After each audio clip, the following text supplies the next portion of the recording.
Hello, okay, everybody. High noon, 12 noon Saturday. Uh, just got done talking with my brother-in-law. Um, so yeah, we'll get a lot of intel out from now till no later than 7. So we'll do another two big shows today. So we got Our Eyes first. Yep, you too, Our Eyes. Yep, happy Easter. So I guess, Ann, if you're listening, that I thought now I got clips on that moon, the shuttle thing, you guys, the shuttle. Now they're saying that wasn't real. What's your guys' opinion on that shuttle launch? Was it really real?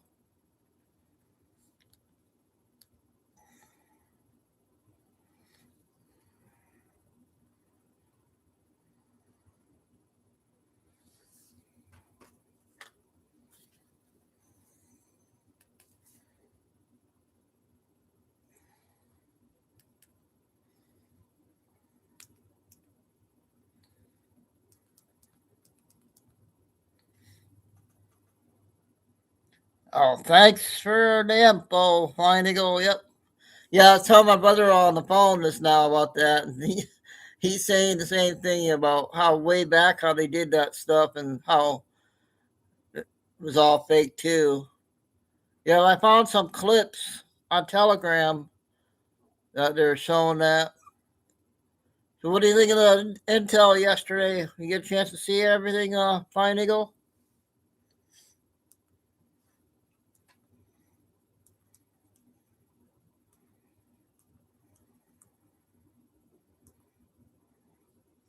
So hopefully Ann will come in and tell her that, oh, sorry, Ann, I was wrong.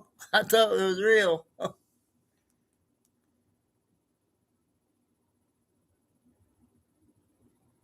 Oh, you didn't hear? Oh, do you normally hear the boom?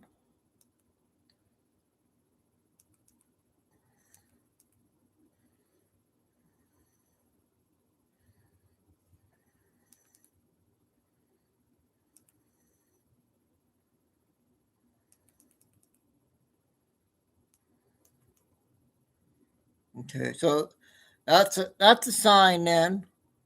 That's good to know.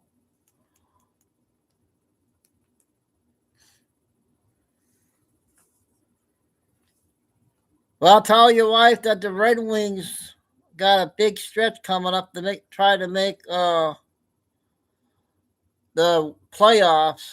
They're in a two-team race there for the final spot. Every game is important. They got back-to-back games on once today. They're both 12:30 starts today and tomorrow.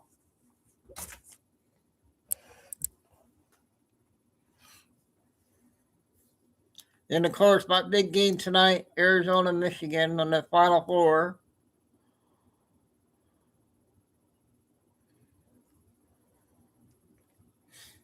There's Lucy. Yep, Lucy. Flying Eagle said it was fake, and he says he normally hears a boom when they go off.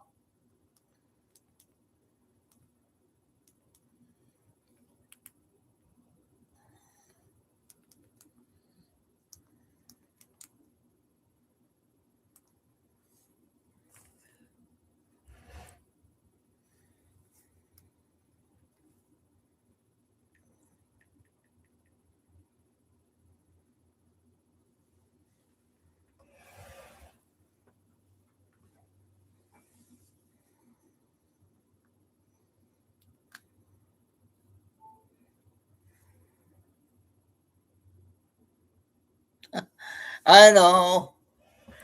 They don't like the Detroit. They don't like the Detroit teams.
So, what do you guys think about Lemon?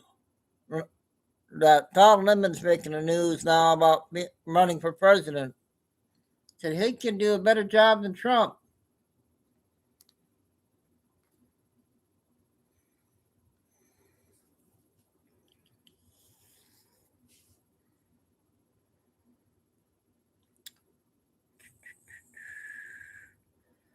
So they're not showing my time ticker on here no more. It says stream preview. So I don't know why they're.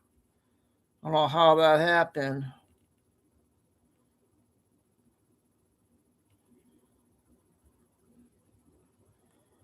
Dang it.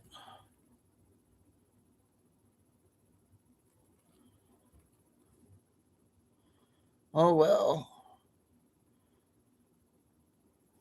12 o'clock when I started.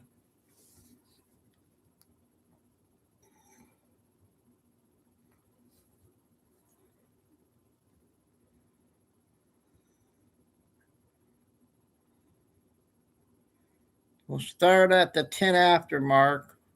10 minute.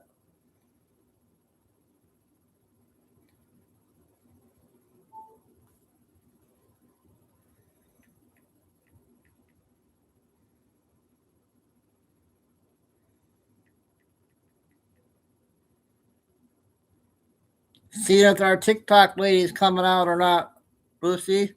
Did you see the ones from yesterday? She had two sad ones yesterday about someone dying.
Okay, I guess we'll get started here. Hopefully, we'll get everybody in during the show.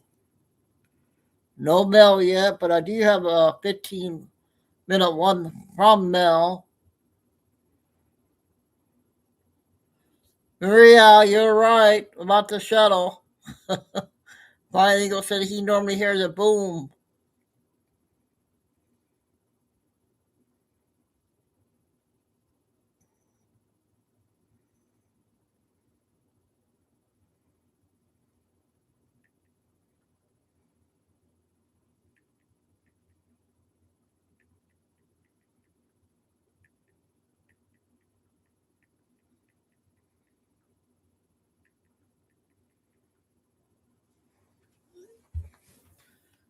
So, I'm going to start off with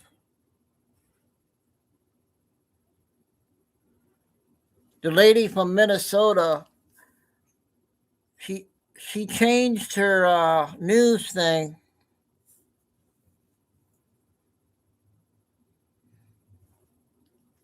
Up, I think so. But the lady from Minnesota. Let me guys know if you guys want me to play her because she's changing her platform, and I don't know if you guys like her intel or not. So let's check it out here and see if you guys are okay with it, her still. I don't have to log in no more. That's kind of weird.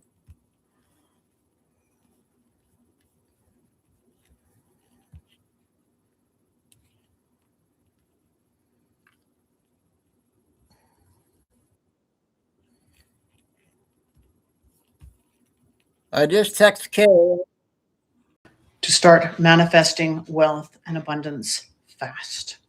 So, this is what I call the wealth frequency script. I want you to stop chasing money and wealth and start attracting it with this one specific sentence. Most people manifest from a place of lack and scarcity, which actually pushes wealth away. To manifest wealth fast, you need to shift your internal frequency to match the energy of abundance. So I want you to do this before you go to sleep at night. I want you to repeat this phrase over and over and over again. I am a magnet for unexpected financial miracles. I am a magnet for unexpected financial miracles. I am a magnet for unexpected financial miracles. I want you to say this 3 times before you go to sleep at night. And this works because your subconscious mind is most suggestive and most suggestive in the theta state. And that's just before you go to sleep, where you're relaxed and you're calm. So when you say this, I want you to visualize you having everything that you desire.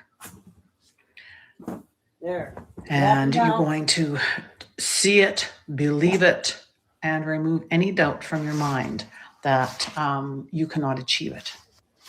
Once you say this line over and over and over again, it will attract new opportunities into your life. Don't worry about how the money is going to come. Simply focus on the feeling of joy, happiness, and relief that you're getting what you asked for. Most people see a sign or a deposit within 48 hours of saying this particular sentence. It's not magic. What it is aligning with your activating system. You all of a sudden start to notice all of the positive things around you. You are focusing on abundance, not on lack and doubt. And by saying this line over and over again, it is consistently programming your subconscious mind to believing that you are worthy of receiving wealth and abundance. Because consistency is the key. So say it until you feel it right down to your soul. Now, in order to claim this energy, I want you to like, share, and follow me. So if you're not following me, make sure you follow me now. And to put in the comments, I am ready to receive. And if you need guidance or help. So I don't understand it. So I wasn't sure if you guys want me to play her anymore with that kind.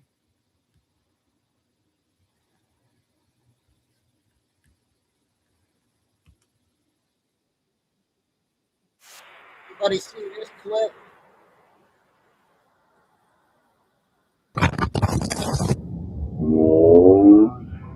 That's the bridge, guys. I got blown up.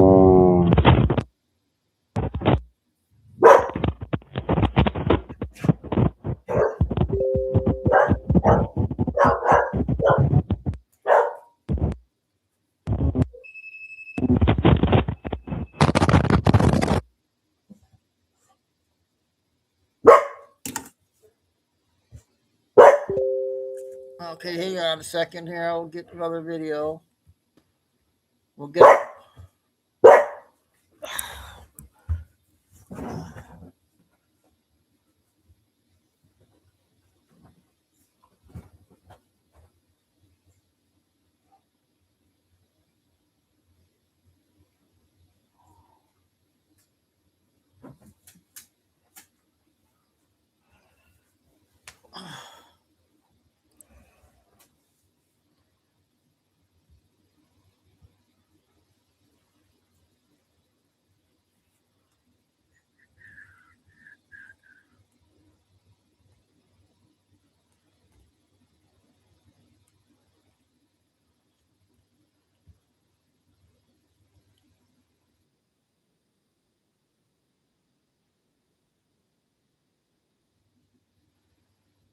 domain is out there. Go to Wix and make it yours. Claim.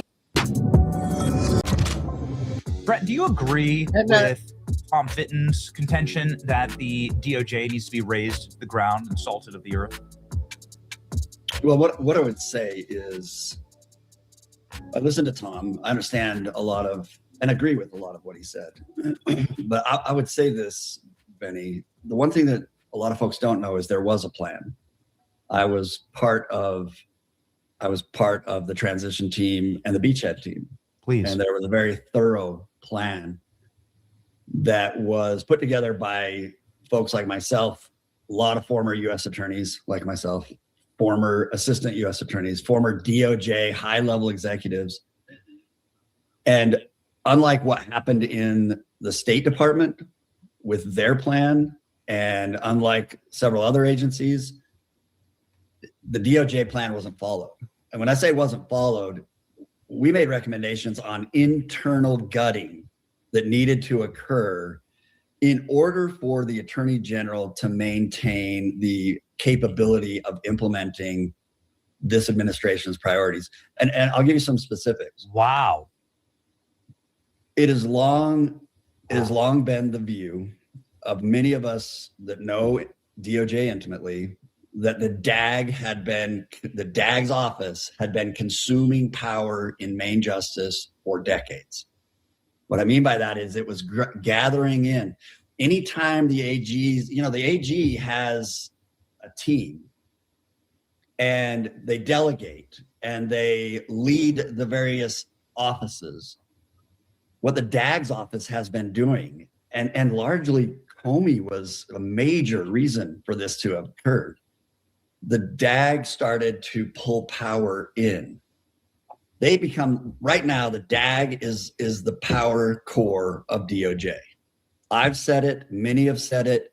That's why it's so difficult, if you don't change that, for anybody coming in as AG to actually make the institutional changes that have to be made in order to have the politicals making the decisions at the top. You have over 100,000 employees. Over 100,000 employees in the Department of Justice, 90% of which made campaign contributions to Democrats. Of all the campaign contributions made, 90% have gone to Democrats over the years. I think whether it was Pam or anybody that went in that job, if they didn't have an intimate knowledge of the complexity of DOJ and where the power central core is and where you're vulnerable, and who's going to be undermining you. If you don't have that, it is going to feel like every single day you're being attacked and you're being undermined, and you can't implement what the president's, what his priorities are. And that's a little bit what happened. And it's not Pam's fault. It is the entire executive leadership team that has to come together and make those significant changes to the structure and the personnel and who has what authority inside Main Justice. You and I have grown up with all these sci-fi movies and things like that, and you see like Terminator or any of these others where the artificial intelligence starts to gather power, and pretty soon it's the humans that are the ones that are the target. Mm-hmm. In a lot of ways, that's what has happened with DOJ. It's been consuming power and growing bigger and stronger. And those that really want to get in there and accomplish justice and want to prosecute the bad guys and want to be politically neutral, they're the ones that have lost their voice and lost their authority over the last couple of decades. So I want to, for anybody who's unfamiliar in this audience is very familiar with Brett Tolman, but if you were unfamiliar, Brett spent 30 years at the DOJ as one of the top prosecutors. Is this correct? I have spent over a decade as an assistant U.S. attorney. I've spent almost 30 years working in the criminal justice system. I was 5 years as U.S. attorney. It's been my life's passion. It's been my life's passion to fix the justice system. You can't get, it would be hard to find a better authority, frankly, than Brett on this issue. And so take his words with extreme weight here. However, there does seem to be something that is conflicting in what you just said, Brett. I can't square it exactly. You said that you put together a plan and you brought together a very sophisticated team, and you were part of that team to put together a plan to actually fix the Justice Department.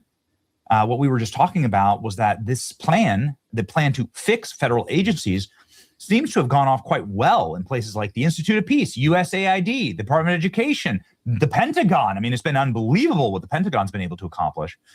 This Department of State. To say that there is an immovable deep state and that nothing good will ever happen and nothing will ever change, that's not true, actually.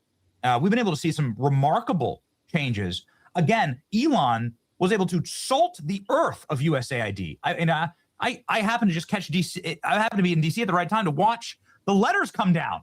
They were chiseling the letters off. I jumped out of my Uber. I'm like, I got to get this. It's like I literally jumped out of a moving car to go film them ripping the letters of USAID off. You can change DC with the right plan. You say it's not Pam Bondi's fault. I'm not like sitting here to be some huge hater or anything like that, right? I want the truth. I'm not trying to scapegoat, but like it sure as hell sounds like Pam Bondi didn't follow the plan. Is that correct? Like, it's like what I would say is, can you square that for me? Yeah, I'll square it. What I would say is, sorry for it the long has question. to be more than the AG. If you don't have the AG and the DAG on the exact same page together, the infrastructure, the power and the authority inside main justice is centralized in the DAG. So it's this as would be Tom Black. it is equally the DAG means the responsibility. Deputy Attorney General. That's correct. Todd Blanche and Pam Bondi.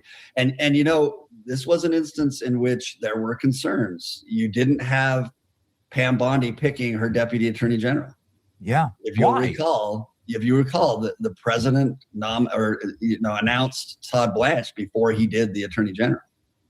Hey guys, Asher Racial Legends. Welcome to the video. Send us some love, some positive vibes your way, especially if you're going through something and you need them out there today. I work with an executive producer who I've worked with for a decade. His name's ALX. I picked him because I need somebody at my side that is constantly protecting what we're building here as a company. And so that seems crazy, like actually.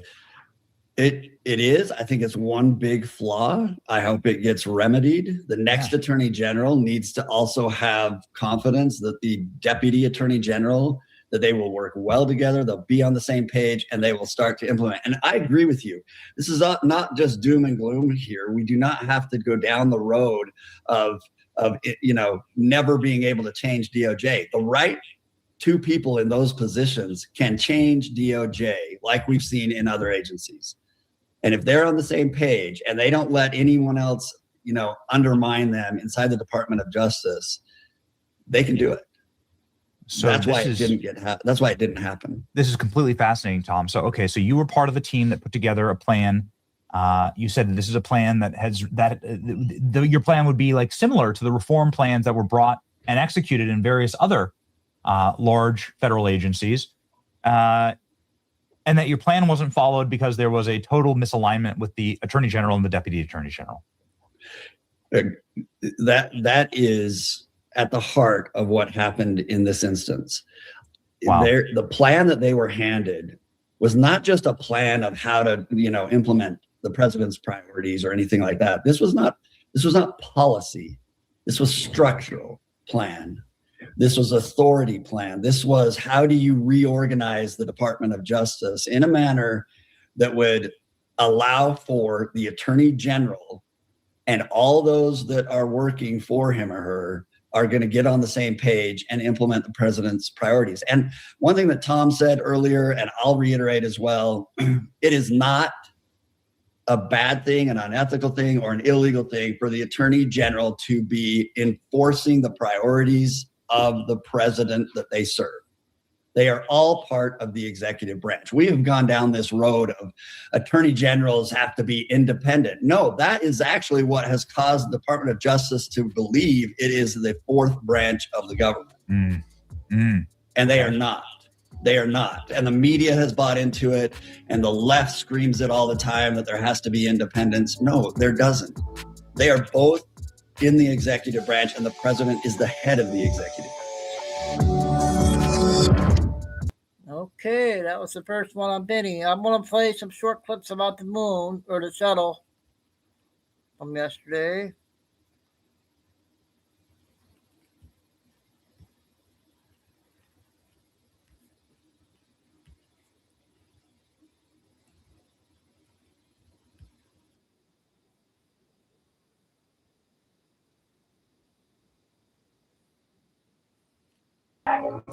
Yup, that is exactly what you think it is. A zip line taking the astronauts off of the rocket right before it goes up and flies straight up and then down and lands in the ocean because they're not actually going to space. Because it's not real like you know it. Anybody see this There's a yet? reason why the first moon mission What do you since think of this one? 1969 took place on April 1st of all days. It's because it wasn't even happening in the first place, because they cannot go to the moon and they've never been able to go to the moon. The rocket flies up and then it falls straight down to the ocean. And the This zip video line here, took those huh? astronauts straight off. That's why we didn't see them on the live stream at all. We just saw the crappy CGI picture of the rocket flying nowhere. We didn't even see the astronauts in the cockpit. It's ridiculous. If Richard Nixon could call with a landline phone all the way up to the moon in 1969, why can't we have a live stream of them in the cockpit while it was even on the ground? Because that didn't even show up at all. We didn't even see them before they launched on the ground inside the ship at all. Very interesting.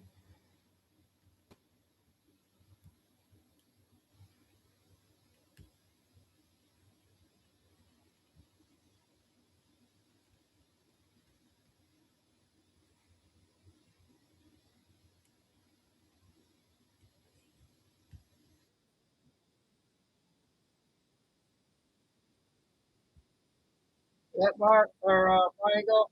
Switch, glitchy, witchy, woo. Did you see the airplane glitchy, witch?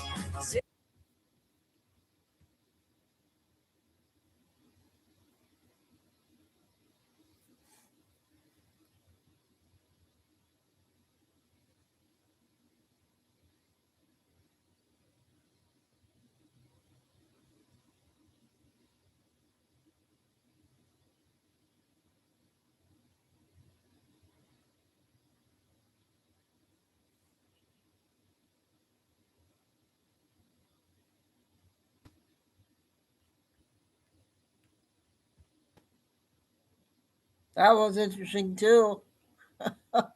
Wow.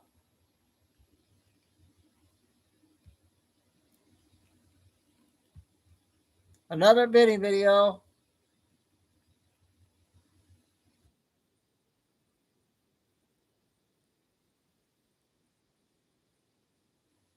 Creamy, relaxing spa. Soothing eucalyptus bubble bath. 12 minutes.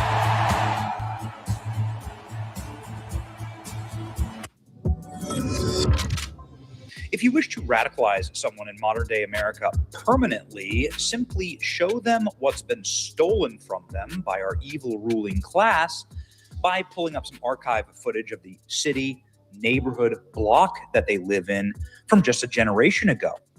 And you'll see a much better, cleaner, more prosperous, more orderly country. Maybe it didn't have the same GDP, but it certainly had cohesion and culture. It was majestic. It's something that the Boston Red Sox accidentally stumbled ass backwards into today in a post that they've now locked the comments on from Fenway Park. You can see here the official Fenway Park account on X posted the tomorrow post that shows the Red Sox opening day from the 1960s, and it shows footage of Boston and what it looked like before Hart Cellar and before open borders. Now, if you're unfamiliar, Hart Cellar is the terminal and suicidal immigration bill that said we are no longer going to promote immigration from countries that are European and Christian in order for us to have a harmonious society. We're in fact going to open the borders to all third worlders and all people from all backgrounds and destroy our homogenous society that had a shared culture and tradition. And you can see the horrors that that has wrought. And this video that, again, is unintentionally radicalizing. Watch this. Boston skyline bids welcome as it looms over the Charles River Basin. Tulips in the public gardens signal another New England springtime. Beautiful, no graffiti. Red Sox fans have had a long winter's wait, and they're People in always eager to suits. be at Fenway for People with opening hats. day. Yes, sir. Let's go to the ball game. We're outside Clean with the crowd right streets. now in the Jersey Again, Street no side of graffiti. the park. Time for that program, though. That scorecard. People Peanuts selling now. their wares Baseball and on the Ganson streets. a bit People later. dressing It's the with opening of respect for another themselves. baseball season, and the usual colorful ceremonies get things off to a good Marines, start. And another season is US underway military. as the Boston team breaks onto the field. Well, here's the first pitch, Orderly and the fans, season is officially underway. orderly bleachers. The U.S. dollar that We actually meant appreciate something. your loyalty to the Boston Red Sox. I wonder how many people in that audience is on, like, how many of these people right here are on welfare? Today it'd be 40%. 40% of them would be on welfare.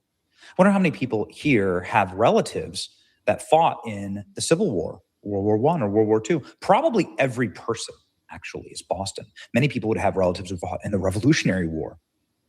And you're going to get another Revolutionary War in America, and a revolution against the immigration policies that has suicided this culture. In fact, the response to this was so aggressive by the internet that they locked the comments. Look at this. Only some accounts can reply. The Red Sox locked the comments here. I would give anything to have this back. America of the past is unrecognizable compared to today. It's wild how you can post a video from 60 years ago in Boston and it immediately looks like white supremacist propaganda. Dear God, this is heartbreaking. What have we done to our civilization since the 1960s Cultural Revolution?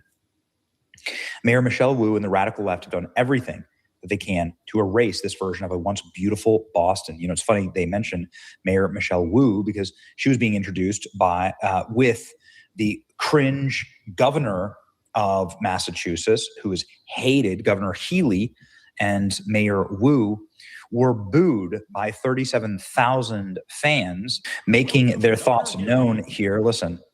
Welcome Governor Healy and Mayor Wu.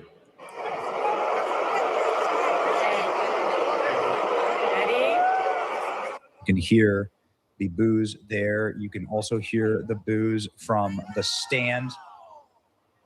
I mean, this is... Yeah. What's amazing is that in spite of the fact that videos like this one actually exist, right, where you can see who built Boston, it is the mayor of Boston that says it was Somalis. Cannot who talk built about Boston. any achievement that the city of Boston has had in safety, jobs, and economic development, in education, without talking about the Somali community. Oh yeah, really? It makes me wonder, lady, how many Somalis were there in this time period that everybody views, and every person with a functional brainstem views as far superior to the cultural rot that we currently have today? And what do I mean by that? What I mean is a society that no longer has anything shared in their culture, that no longer has anything to stand for. They have no common cause. There's nothing that unites us. That's why I call it paperwork Americans, because there used to be a common culture that united us, a common religion and background, and where these things matter to people. The globalists decided to lie to us and tell us that they didn't, but they do. And every place that has a common culture, like Japan or China or Middle Eastern countries, used to be Europe. It's funny how this only happens to white countries. It only happens to white countries, that those places are preserved and often pristine. These are places that, leftists would lose their minds if you said that that you have to go and take over an African country, right? And white people should be taking over, or should be the majority of a African country. They tried that, and the left destroyed it. Just in a really small part of South Africa, and so everyone lost their minds when that happened, and so. Everybody is now well aware that this scheme, this fraud, of open borders, globalism is a failed experiment. And there's nothing more radicalizing than showing you what the past looked like. Fenway Park erupts in boos as Governor Healy, Mayor Wu are announced on Red Sox opening day. I live in Boston. I work near Fenway. You could hear this outside of the stadium. It was glorious. They were booed. Fans booed. Where are all the Somalis? I thought they built everything in Boston. That's right.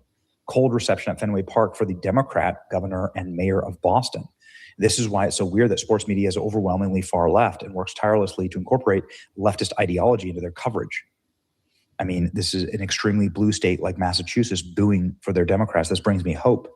I don't think, if you still don't think voter fraud exists, you're an idiot. Voter fraud exists in Massachusetts at scale, en masse, exactly. Pun intended. Doesn't surprise me, and it's further proof that our elections are rigged. And I love the Red Sox nation. Okay, let's get to some of the responses on this locked comments on the Red Sox video. Yes, the privilege of undefended conquest in a world inherited, not earned. It took 4.5 centuries for society to reach the zenith of this video and only a few decades to destroy it. That's exactly right. It's wild how you can post a video from 60 years ago and it immediately looks like a white supremacist propaganda. Fenway Park is facing massive criticism by turning off the comments celebrating Red Sox opening day footage from the 1950s because it included too many white people. They hate you. What has been done to our great and beautiful country is criminal beyond words. They shut down the comments. Eventually, there will be an effort to destroy all footage of pre-diversity America. What was better, and seeing what's been taken from you, purposefully destroyed, is beyond radicalizing. Do you think they'll end up deleting this? Yes, I bet they will. You just remind people the horrors of now a 43% white Boston versus a thriving majority white Boston of the past. They turned off the comments of the post because everybody is asking what the hell happened to the city, every single American city, and everybody knows why, but it's not nice to want it back. Just more incredibly radicalizing footage of the past. They just showed us how great this city once was and turned off the replies when it became obvious. They literally had to turn off the replies because the footage is so radicalizing from 50 years ago. This is where we are, willfully destroyed in every sense. Obviously, Michelle Wu, horribly unpopular, a huge advocate for criminal aliens. You belong here. This is your home, she says. I just want to establish a couple of very important things. My goodness, Gina, where have you been? I was wondering what happened to you. Are you okay? Kay took the rest of the day off, so needs to get her rest and everything. So, okay. My times are going to be different now because there's so much intel. I don't know if you've been watching my shows or not, but I've been doing 2 shows, and today, till 7, because I got a big basketball game off tonight. And there's a lot of stuff going on. I'm glad you're back. I hope you continue coming back. Missed you. So, yep, we're just getting started here. We got a long day of intel that I think are critical. It's not, it doesn't make you a bad person. It doesn't make you an evil person. Yeah. To say that the past was glorious. It doesn't make you an evil person to say that it's a paradise to live amongst people who... Spring, the unofficial new year for tool people. Celebrate spring savings at Harbor Freight.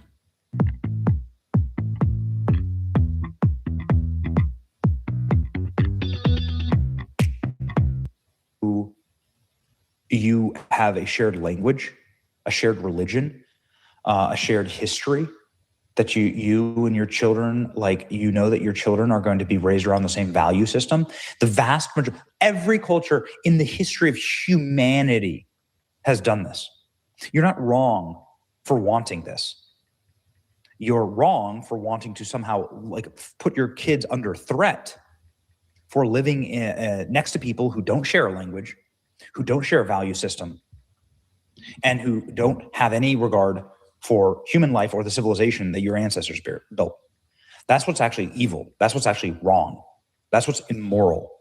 It is moral to want a society that understands itself and can do great things together, because you don't have to worry about all of the little narcissistic, petty differences between everyone.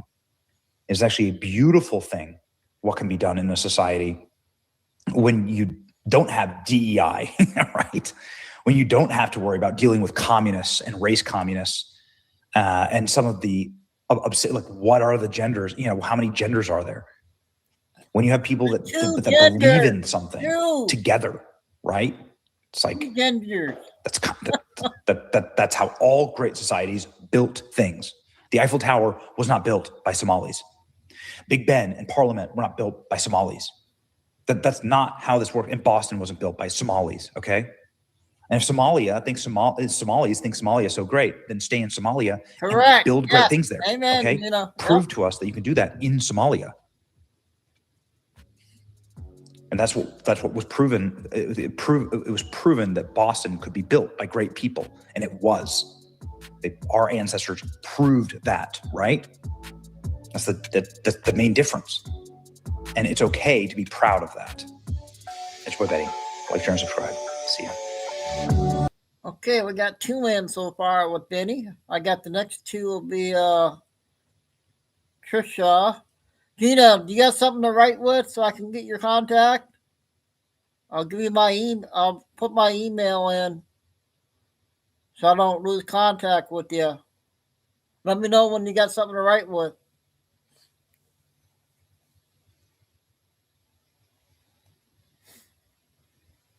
Okay. Kay will be glad to meet you on the phone too. She's taking the rest of the day off.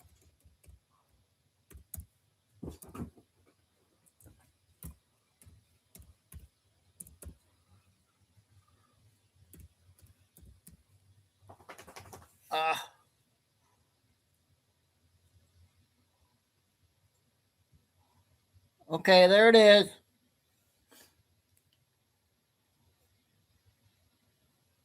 I'm going to delete it as soon as you get it. Same thing with you, Maria, if you're in here.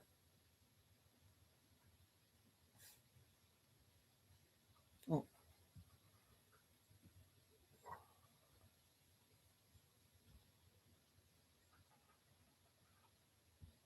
Okay, great. Good. I hope you get contact you finally after all these years. I haven't talked to you on the phone.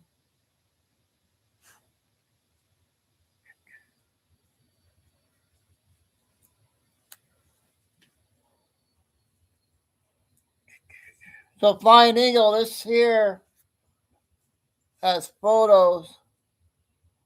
And on the bottom, is it so obvious?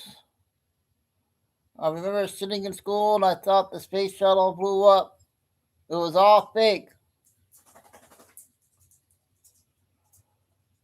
And the bottom says, oh,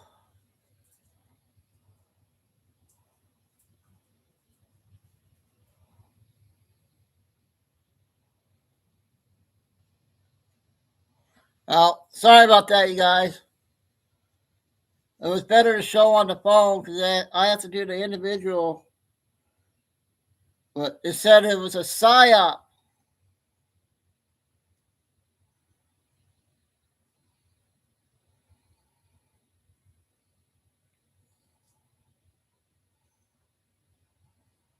Oh, yeah, I want to play this 2-minute one real quick.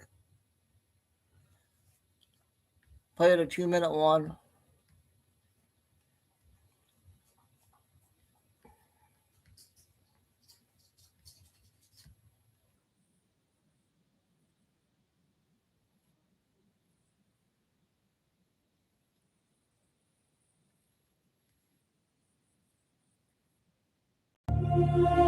That wasn't just your strength. That was God refusing to let you break there.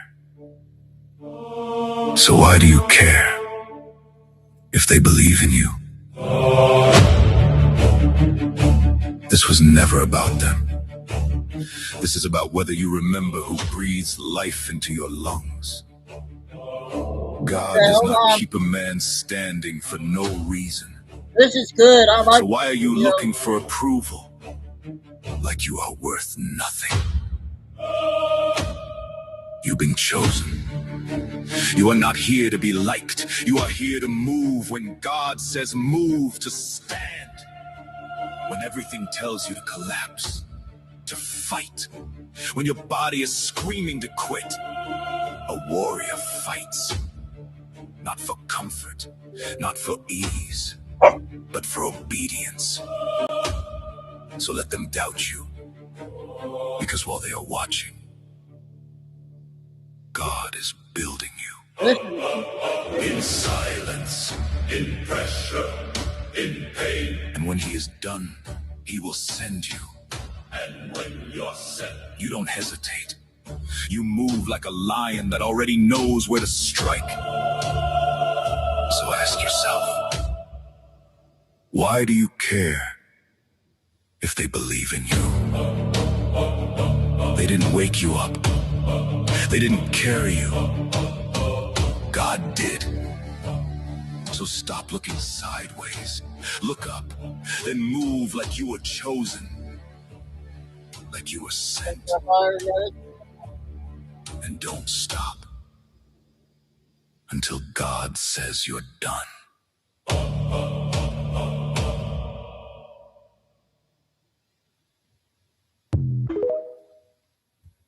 Yep, definitely a good one. Okay, I'll get this video in and I'll type in my email for Maria.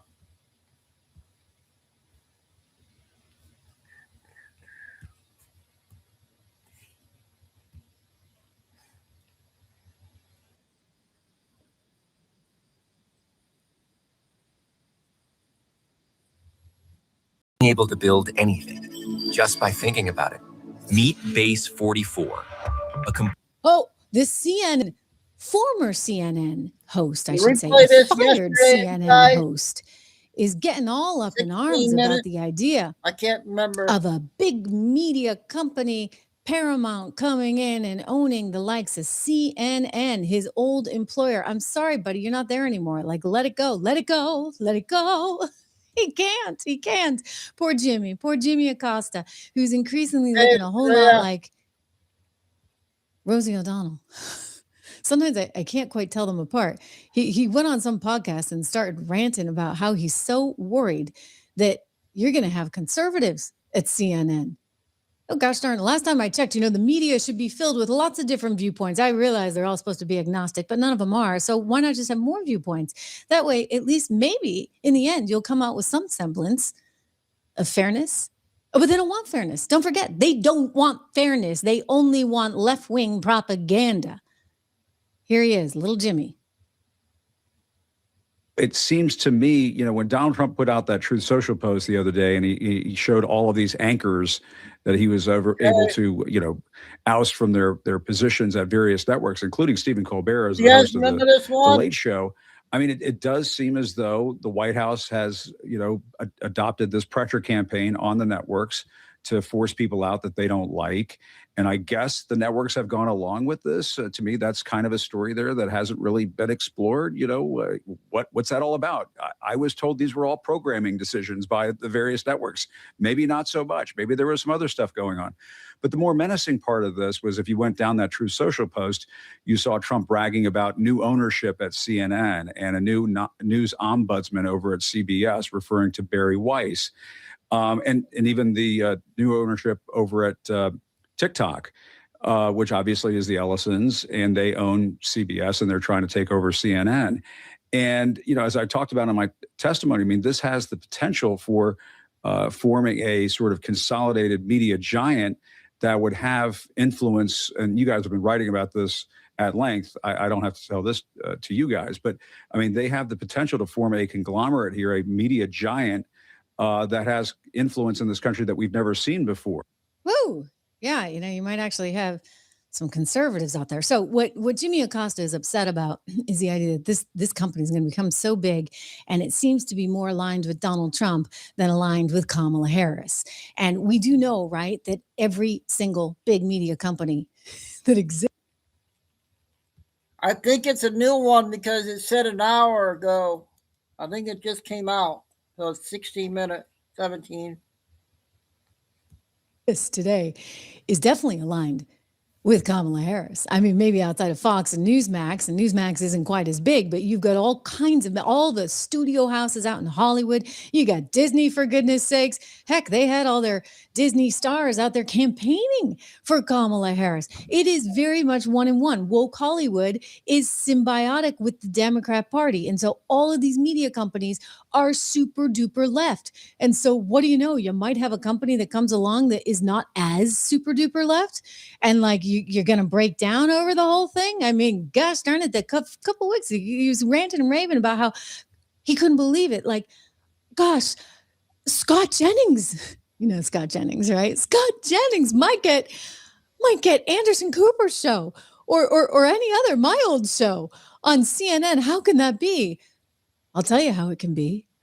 The audience has spoken. Americans have spoken. They don't like your trashy little news network anymore. They're actually seeking something more interesting. The only show that actually does anything in the ratings is the one that, you know, she's not very good, but it's the one that Scott Jennings is on, the Abby lady host, right? And she's got Scott Jennings on it. And it's the only one that's pulling a number. Why? Because people are looking for something different, or at least a little bit of controversy. Mix it up. Show me both sides. Let me make the decision, not you and Rosie O'Donnell, who you are definitely looking more and more alike. I'm so sorry. I used to know him when he was young.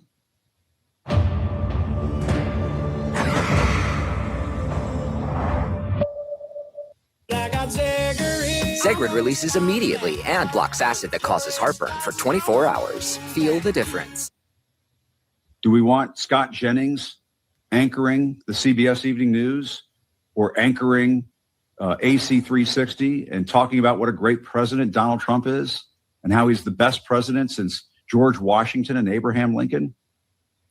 Well, I mean, what kind of crazy Stranger Things upside down world are we going to become if that's the kind of news and information that we have pumping out over the airwaves in this country? It sounds to me that that's exactly what Donald Trump wants. All you have to do is go inside his twisted mind. I mean, just the other day, he was tweeting about sending a hospital boat to Greenland. He can't even stay awake at his own events.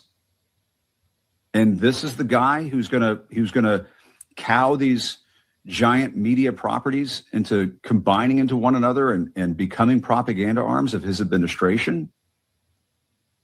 I mean, what kind of crazy 1984 shit is this?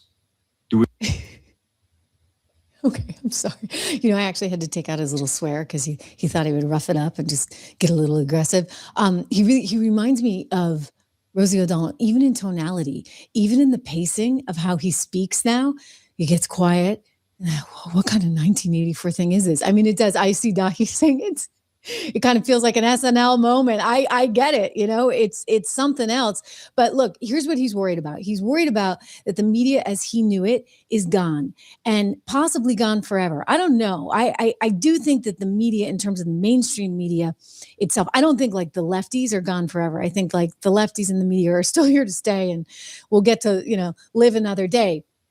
I do think that the media as we know it is completely decimated. It's why none of these networks have any appeal. I look at what we're doing here. It was 156 million views on the Trish Regan YouTube channel earlier this year. And I'm like, wow. I mean, we're doing 200 million over on Facebook. It's just incredible, guys.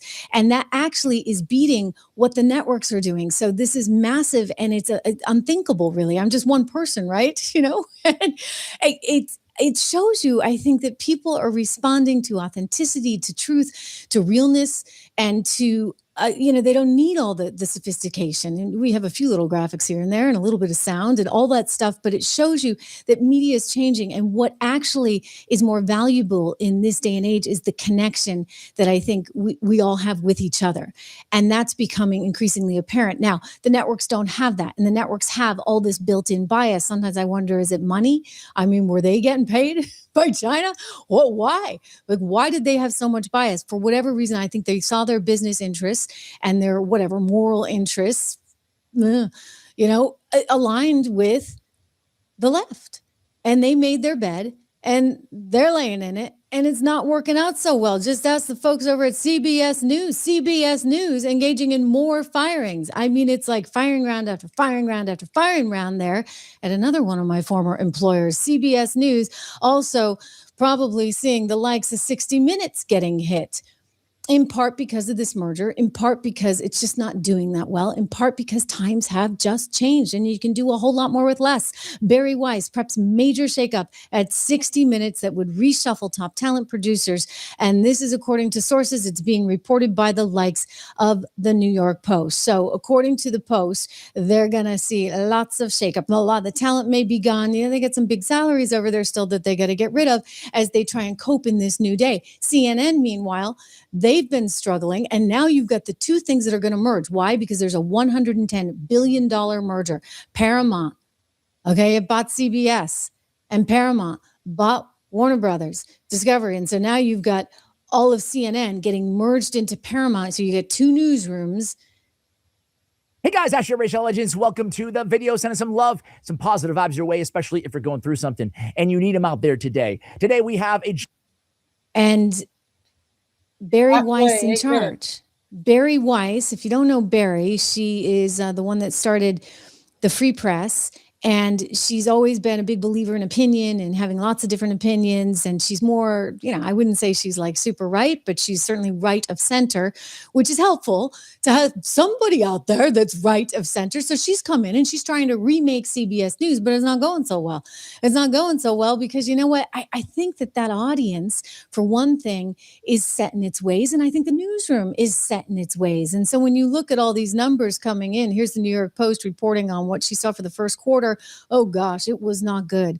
I mean, you had, for example, the evening news, they switched out the anchor. They had that duo, those two guys that were doing it. Now Tony's doing it and they're down to 4.3 million views. I mean, when I was there, I want to say we were still in last place because it was Dan Rather, followed by Katie Couric.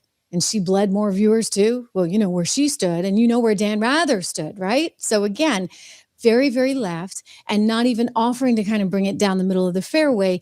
And as a result, we were getting like 7 million viewers while ABC was getting 11 million viewers. And now look at it, 4.3 million viewers there on CBS Evening News, while the likes of ABC are getting like 7 million viewers. So it shows you that you're just eroding in real time. She's trying to fix it, but it's not easy. Like I said, you got a staid newsroom with a lot of people that are very set in their ways. And you got viewers that are also really set in their ways.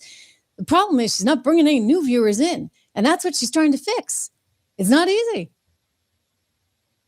One of the problems is a lot of people have tried to do centrist news. I know this because I am like the target audience for those things. And the reason that they have all failed is it's like trying to force feed spinach down someone's throat, right? It's felt very like tofu, oatmeal. It's like centrist news is choosing the midpoint between every single topic. It's felt like an absence of charisma and identity in a moment of unbelievably low trust in all of our public institutions, especially the mainstream press. I don't think it's by pretending like we can go back to having a view from nowhere. I think it's about who's in the room, right? I think it's about redrawing the lines of what falls in the 40-yard lines of acceptable debate and acceptable American politics and culture. In other words, it's a fancy way of saying you need both sides, okay? You need both sides. And she tried to get both sides in one 60 Minutes report by a pretty good reporter, but apparently the reporter, she went to the White House and they wouldn't give her a comment. I would have said, hey, you know, if you're a really good reporter, you would have called in some chips with some of your Republican friends if you have any. Hey, maybe the new boss could have helped you out, Barry Weiss, because she knows a few people in the White House. She was like, why is this report, which was on CCOT, remember the El Salvadorian prison, which everybody had already seen. One of my team members, he was down there at the CCOT prison and he went around and saw it all firsthand himself, probably about a month and a half before 60 Minutes ever went. So everybody had been there. Everybody had seen that, done that. It was a little late to the party, right? But they thought, oh, we got this footage and we're going to run it. And they never bothered to show the administration side of things. They never showed the other side. They just said, well, we tried, you know, we called them and they didn't respond. And Barry's like, no, you can't go on the air with that. Like, that's just not okay. And they had a total conniption fit. Don't you dare try to produce or manage me. Lady, who do you think you are? Well, this got kind of funny. 60 Minutes correspondent Sharon Alfonsi criticized the decision in an email to colleagues yesterday that was obtained by several news organizations. She said her team had reached out to the administration for comment several times and said the call to hold the story was quote, not an editorial decision. It is a political one.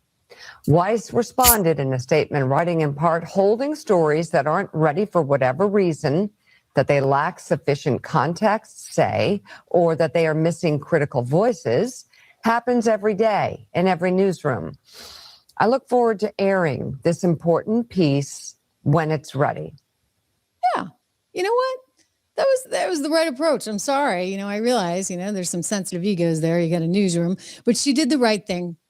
And now, I don't know. I mean, look, if the troops don't like you and you're coming in and you're running the show, just ask Pete Hegseth what you do, right? Pete's getting rid of them left and right. In fact, the top Army guy just went just last night. You're running a team and everybody's on the team. And if they're not on the team, well, then I think that you're going to have to part ways. So this is why the New York Post is reporting that a bloodbath is coming for June, that, they already slashed 6% just a couple weeks ago, 60 to 70 people. They shuttered the 99-year-old radio division. That makes so much sense to me. I'll tell you, when I left Fox and I decided I wanted to start a podcast, the team that was initially selling my show and still sells part of the show, Salem Media, and they're great. They're great. And they've really tried to, adopt to new media. But one of the things that they said to me was, do you want to have a radio show? And I'm like, no, no. And they tell the story with much love now. They're like, Trish, she saw the future. She saw the future. Look, you can still make money in radio. Don't get me wrong. And I'm sure CBS could have made a little bit of money because those things are still around and Salem does well with it. But the reality is, to me, I want to be part of the future, right? I wish I had come here like 10 years ago. I just want to keep my eyes on what's next. And this is what is next. And so, yes, she's making the right decision. You get rid of the 99-year-old radio division. It's better than making it to 100, for goodness sakes. If it had gotten to 100, it would have felt even harder, right? And insiders are now saying that more and more layoffs are coming next month. The expectation is it could be some bigger names. She's sick of the program. She says, according to the Post, that she thought it made sense to get rid of some of the fat, effectively, my words, not hers, because you have too much soft programming there. I mean, get a load of this one. I couldn't believe it. 60 Minutes apparently ran a story with, nobody knows about these stories. It used to be in the old days, everybody watched 60 Minutes on Sunday and then they talk about it on Monday and nobody talks about it. It goes nowhere. It goes like into the ether, right? Like nobody's talking about it. And she wants to change that. The most exciting report they had was an interview with a mentalist named Oz Perlman, who showcased his mind-reading abilities by guessing the name of the reporter on Cecilia Vega's third grade teacher. Woo! Real hard-hitting journalism you're doing there. Boy, oh boy. So she needs to get rid of this. She needs to change it. She needs to do something because it's not working out so well and it's costing a whole lot of money. They also, just so we're clear, they've done segments on chess boxing. I don't even know what that is. Dog aging research. Oh, and why handmade Swiss watches are so expensive. I got one here because they're handmade. They're really good quality. Anyway, so she wants to rehaul the entire show. We wish her well. I think this guy could probably find himself out. I don't know if you're familiar with him. He's, you've also got Leslie Stahl over there, who I'm sort of surprised is not retired by now. But, this guy probably needs to retire. You're looking at a picture of Scott Pelley there. He's made his concerns about his new management team very, very vocal. He didn't like that the merger was going through. And I think all of that probably in any kind of normal world would actually qualify you for a firing. Yeah. So get ready. 60 Minutes. It may just be over. Oh, the network does have a lot of potential, though. CNN actually has a lot of potential. I mean, all those bureaus all over the world, if you think about where we're going in a new media environment, if you can harness those assets and make something of that, you might be onto something. And I think that's what the Ellisons are thinking. Okay, that's the first Trish video. I got short ones now for a bit before the next 15 one will probably be the YouTube funny lady.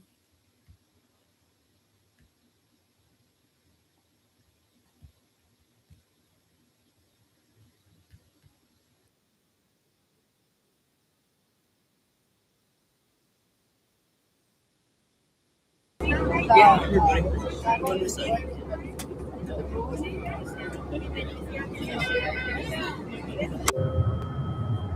is epic. Oh my god. What do you think, Diego? And they are out of their minds right now. It's scary. They got all of the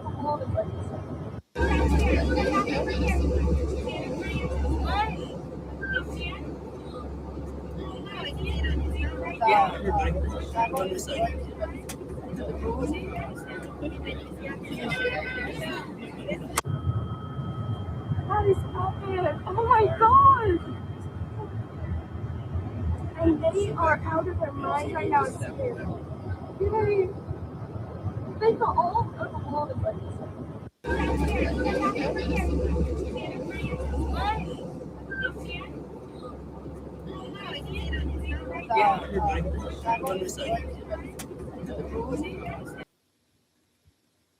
Okay, that was that one.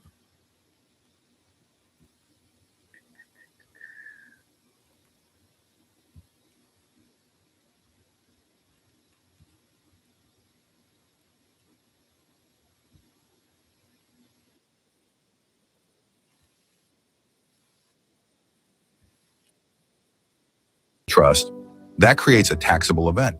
So instead of making your trust the owner of your retirement plans, make your trust the beneficiary of your retirement plan. Number 2, your HSA, same rule. If you move your HSA into your trust, that also creates a taxable event. So again, don't make the trust the owner. Make your revocable living trust the beneficiary of your HSA. And number 3, life insurance. Do not put your life insurance into your trust. Here's why. Life insurance is protected from creditors. But what's inside your revocable living trust is not. So if you die with debts, creditors can get to the life insurance money before your children do if the trust owns it. That's the mistake. So instead of making your trust the owner of these assets, you make your trust the beneficiary of these assets. That one distinction is the difference between protection and a costly error. And if you want this explained clearly, what belongs inside a trust, what stays outside, and how to structure everything so your family actually gets what you intended. Tap the orange link and grab Living Trusts, Wills and Estate Planning for Seniors, the book that walks you through the entire step-by-step, so nothing you built ends up in the wrong hands. Do not put these assets in a trust. So that was a short clip. Got here 2.5.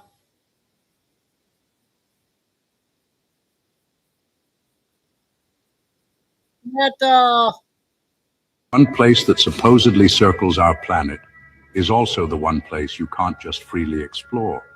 Coincidence, or something colder and much bigger? Watch this. Every map, from Google Earth to the ones in classrooms, stretches and bends the world until Antarctica becomes this thin white strip, almost like a border. But in real life, it's huge, bigger than the United States and Europe combined. So why make it look so small? Why turn a massive continent into a little footnote? Here's where it gets strange. Go too far inland, and suddenly, restricted zones, no-fly areas, military outposts, and there's even a treaty signed by over 50 countries that says no one owns it, but somehow everyone controls it. Why would so many nations who argue about everything else suddenly agree to protect a land of nothing but ice? And look at this. On some maps, Antarctica isn't at the bottom at all. It wraps around the edges like a giant icy ring, almost like a wall holding everything in. Now imagine this. If Earth is a spinning ball, shouldn't Antarctica be a tiny cap at the bottom? But what if it isn't the bottom at all? What if it's the edge, not just a continent, but a boundary? I'm not saying what's beyond it. I'm just asking, why can't we see for ourselves? Why do all maps crop the one place no one's allowed to truly visit? Maybe it's nothing. Maybe it's everything. But one thing's clear. Someone decided where the world ends, and the rest of us just believed it. So the next time you unfold a map, don't just look at the countries you recognize. Let your eyes drift to the blank spaces, the edges, the places drawn in white. History has always tucked its biggest questions into margins. What do you think? Maybe Antarctica is one of those margins. I snuck Not that a destination, but a pause, ones in here. a place where the page fades before the story is finished. And whatever the truth is, it waits out there in the cold, untouched by lines of ink and names we've been taught to memorize. So I got another 3-minute one, called Scientist video.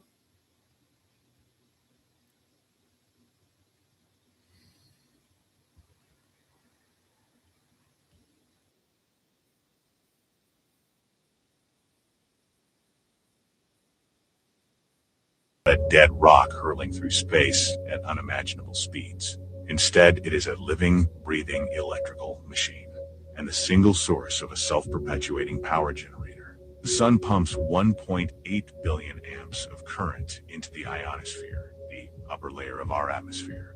This creates a voltage of 240,000 to 500,000 volts between the ionosphere and the ground.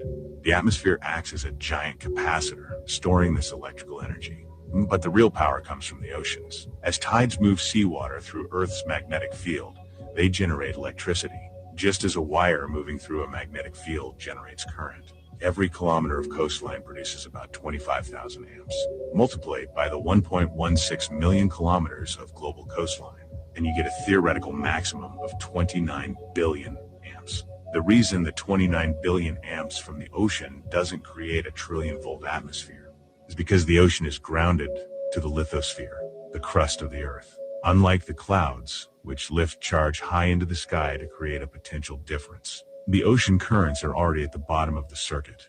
They are moving the ground rather than charging the top plate of the capacitor. During a severe geomagnetic storm, the power being dumped into the polar ionosphere can exceed 1,000 gigawatts. This electricity flows through the ground itself, following natural conductors. Mineral veins, aquifers, fault lines. Ancient peoples knew these as ley lines, and they built their sacred sites at the intersections where the current is strongest. These intersections are spaced about 72 harmonic length units apart, another harmonic of the 72-year cycle. The current returns to the sun through the auroras, those beautiful light shows at the poles. The magnetic field focuses the current at the north from the south, creating the stunning curtains of light we call the northern and southern lights, a dance of energies. The dance changes color based on which wire in the atmosphere the current is hitting. Green is current hitting oxygen at lower altitudes. Red is the current hitting oxygen at very high altitudes. Blue and purple, current hitting nitrogen. This is not mysticism. This is measurable, verifiable electrical engineering on a planetary scale. The Earth is a machine, and we are part of its harmonic circuit. Okay, that was a short one. I hope that was okay. So the next one will be 15. This one's off of Mel, you guys. So Flying Eagle, I'm not sure on this one.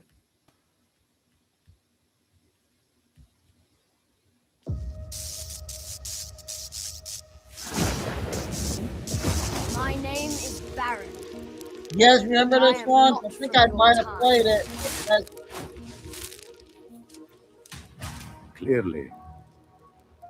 Clearly not so. History remembers Nikola Tesla as the wizard of electricity, a man who dreamed of a world lit without wires, who claimed to hear voices carried through cosmic currents. I don't know if I should play this. But history does not record what happened in the quiet hours of January 1913 inside the New Yorker hotel. Because that night, if the whispers are true, Tesla saw something no scientist had ever seen before. A visitor stepping out of time itself.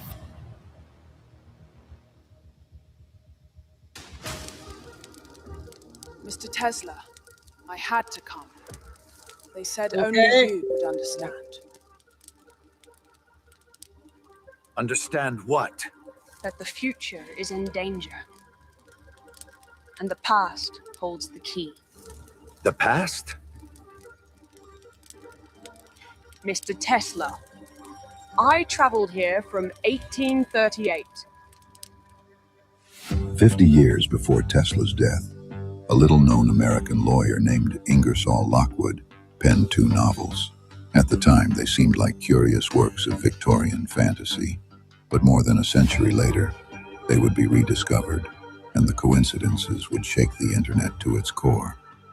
In 1893, Lockwood released Baron Trump's marvelous underground journey. The tale follows a precocious boy, Baron Trump, who inherits a mysterious manuscript. It is written by a mystic named Don Foom. In its cryptic words lies a map to hidden realms. Baron departs from Castle Trump, journeys across Russia, and descends into vast underground worlds. Along the way, he meets strange peoples, discovers portals between dimensions, and learns that the future is shaped by choices in forgotten places. A path is written through Russia, beneath the earth, to worlds unknown. 3 years later, in 1896, Lockwood published another tale, The Last President. Its opening pages describe New York in chaos after a populist outsider wins the presidency. Protesters flood Fifth Avenue. Stores are looted. The city teeters on the brink of civil war. To modernize, the parallels are uncanny.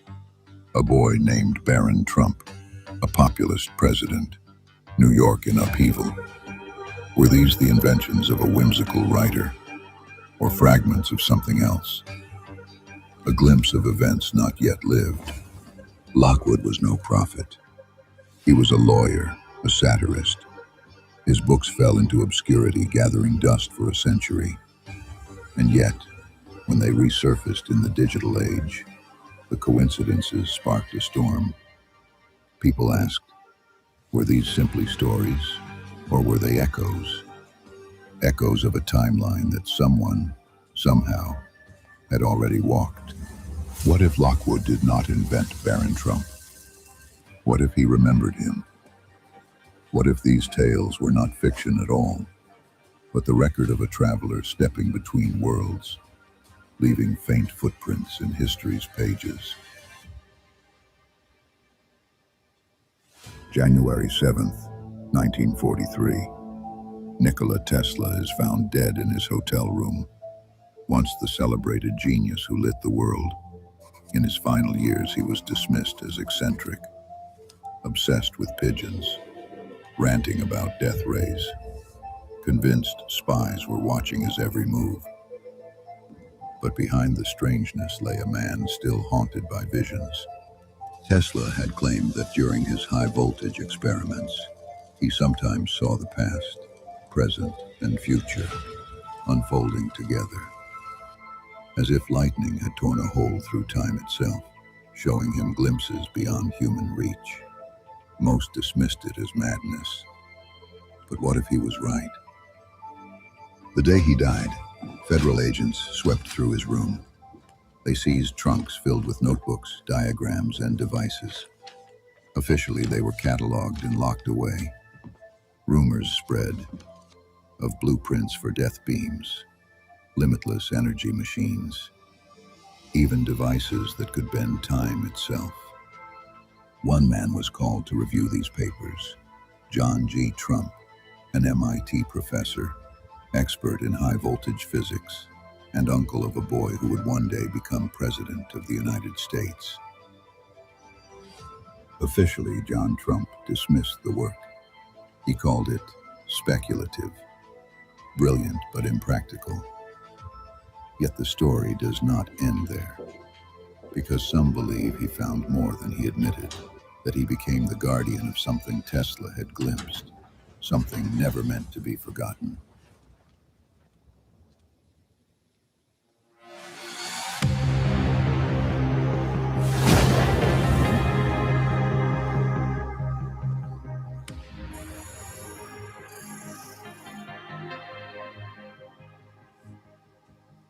Tell me, boy, you speak of danger. Yes? Mr. Tesla, the timeline is breaking. They will bury your work, but one of your own will keep it alive. One of my own? Who's there? What do you want? Guard them well, John. The future is written within those papers. They're speculation, visions, nonsense. Who are you? John, that's not nonsense. It's a map. The official record says John Trump found nothing of value in Tesla's papers and patents. We just need to know the truth, John. Was he on to something or not? But what if that dismissal was only a mask? What if Baron Trump himself ensured that Tesla's vision did not die, that it was carried forward, hidden until the future was ready to claim it? Look, I've told you, the work is radical, it's fringe nonsense, the work of a madman. In the final days of World War II, the world learned the name Wernher von Braun. We're halfway, 7 He was minutes. the architect of the V-2 rocket, a weapon of terror that struck London and Antwerp. As Germany fell, the Allies scrambled for secrets. Both Russia and America wanted von Braun and his team. Through Operation Paperclip, von Braun was brought to America. Here his genius was reforged, not for war, but for exploration. He would go on to design the Saturn V rocket, the engine that carried humanity to the moon. But before that, in 1948, von Braun wrote something stranger, a science fiction novel called Project Mars. In its pages, von Braun imagined the colonization of Mars. He described vast spacefaring vessels, nuclear engines, and a new society born beneath alien skies. But one passage stands out. The leader of Mars, von Braun wrote, would not be called a president, nor a king. Instead, the ruler of Mars would carry another title. He would be called the Elon.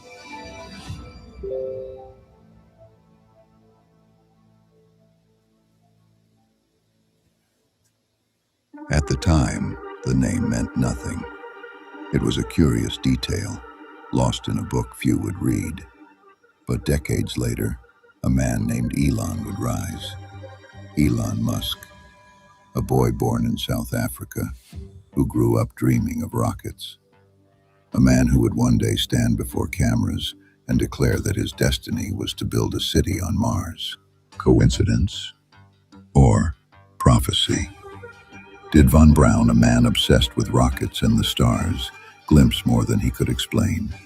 Was the Elon just a name plucked from imagination, or a fragment whispered from another timeline? Elon Musk is not a character. He is real. His rockets roar into the sky. His vision is clear. Make humanity a multiplanetary species or perish on Earth. But the question remains, did he choose this path? Or was it chosen for him long before he was born? A boy in 1893. A genius in 1943. A custodian of secrets in 1943. A rocket architect in 1948. An entrepreneur in our time. Each separated by decades. Each connected by threads too strange to ignore. Was this really coincidence? Or choreography? Tesla once said, "The past, the present, and the future are one." To him, time was not a line but a current, a stream of energy that could be seen, tapped, perhaps even traveled. What if Tesla was right? What if these moments were not random, but echoes of the same pulse reverberating through history? Patterns, yes, the past, the present, the future, all one stream. You see? The answer was hidden in plain sight all along. What if time is not fixed? What if it bends and loops, replaying itself until someone finally listens? What if Baron Trump was not a character, but a traveler, leaving behind breadcrumbs for us to follow? A manuscript in the 1890s. This manuscript contains everything you need. Good luck. A warning in the 1940s. A vision in our century. We are told events are accidents. Leaders rise by chance. Discoveries are made in isolation. But what if it is all one design? What if every age has been touched by the same hand, the same traveler moving between worlds? If so, then what comes next? If Barron truly walked into Tesla's lab, into John Trump's office, if he whispered through von Braun's pages, and now into Elon Musk's vision, then we are not writing our own future. We are following a map left for us long ago.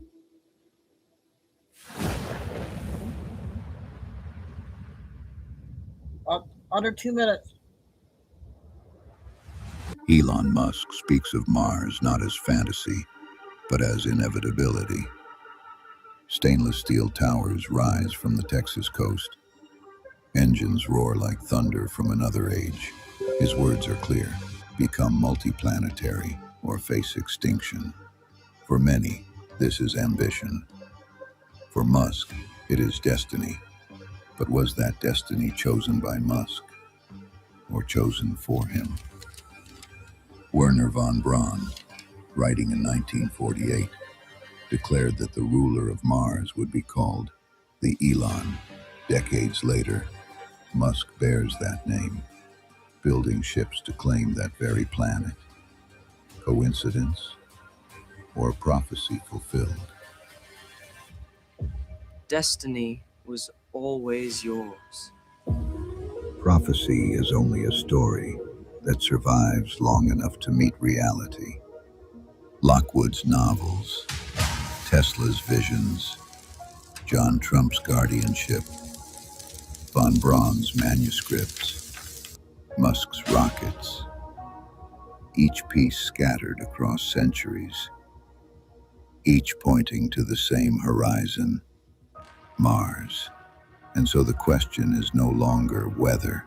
The question is, who lit the path? Did Musk follow his own dream, or footsteps left by a traveler who walked it first? Hey, man. Are you new around here? With respect. Who are you, sir?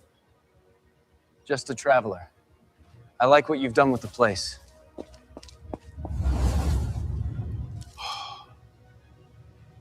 Cool. Maybe these were only stories. Lockwood weaving fantasy, Tesla chasing lightning, von Braun writing science fiction, Musk following ambition. But perhaps the dream was a message. Perhaps the message was a map. And perhaps, in rooms lit by coils and candlelight, the future one stepped through to make sure we reached it.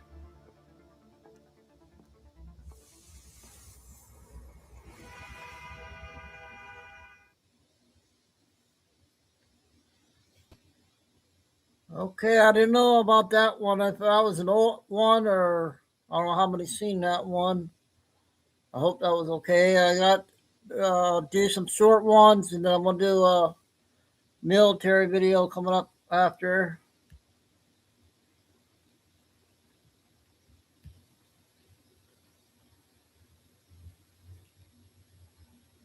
Now, why do I gotta sign up? I don't need to sign up for that.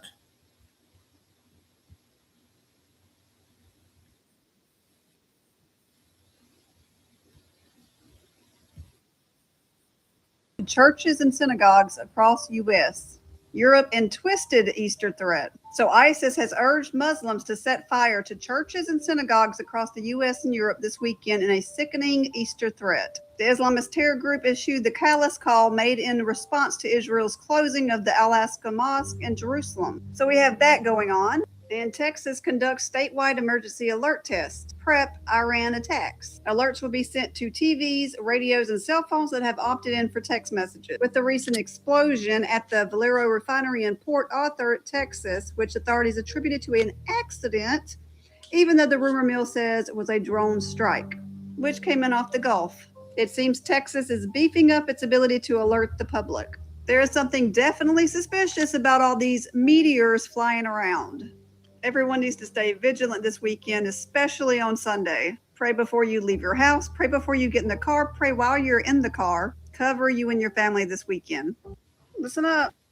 Yeah, other TikTok lady. Canada, 2 minutes news.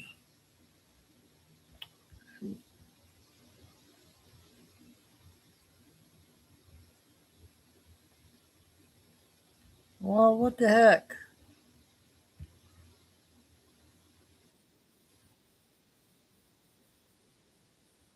Oh, I guess I can't get the other one. I got this other one here. Is that music?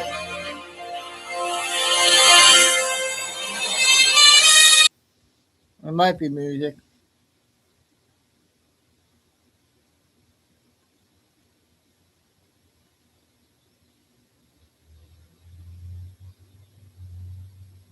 That's the library that they were talking about.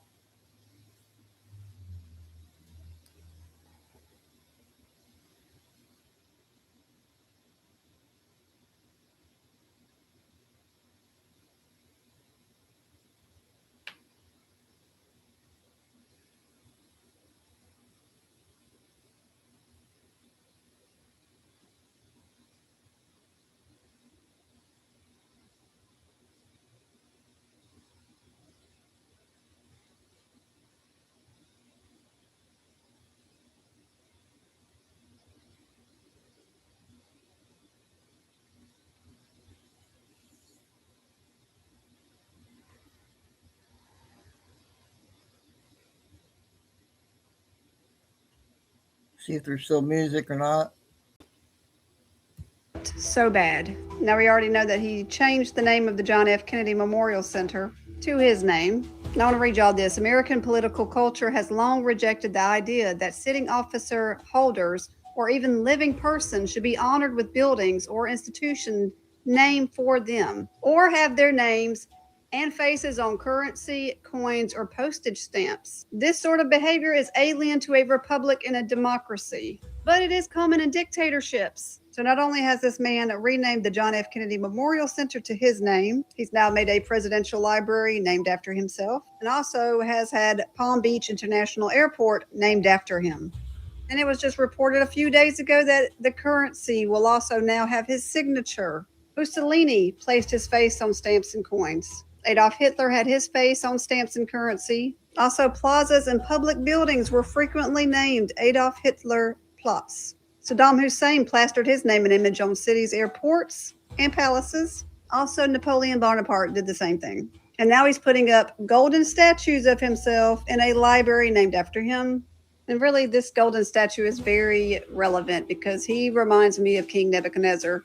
Because pride and vanity are huge sins, and they will destroy someone. Or in Nebuchadnezzar's case, it made him go mad. Listen up. So the Donald J. Trump Presidential Library is officially... Okay, I got two of hers in. A few more short ones, and then we'll get the other one going.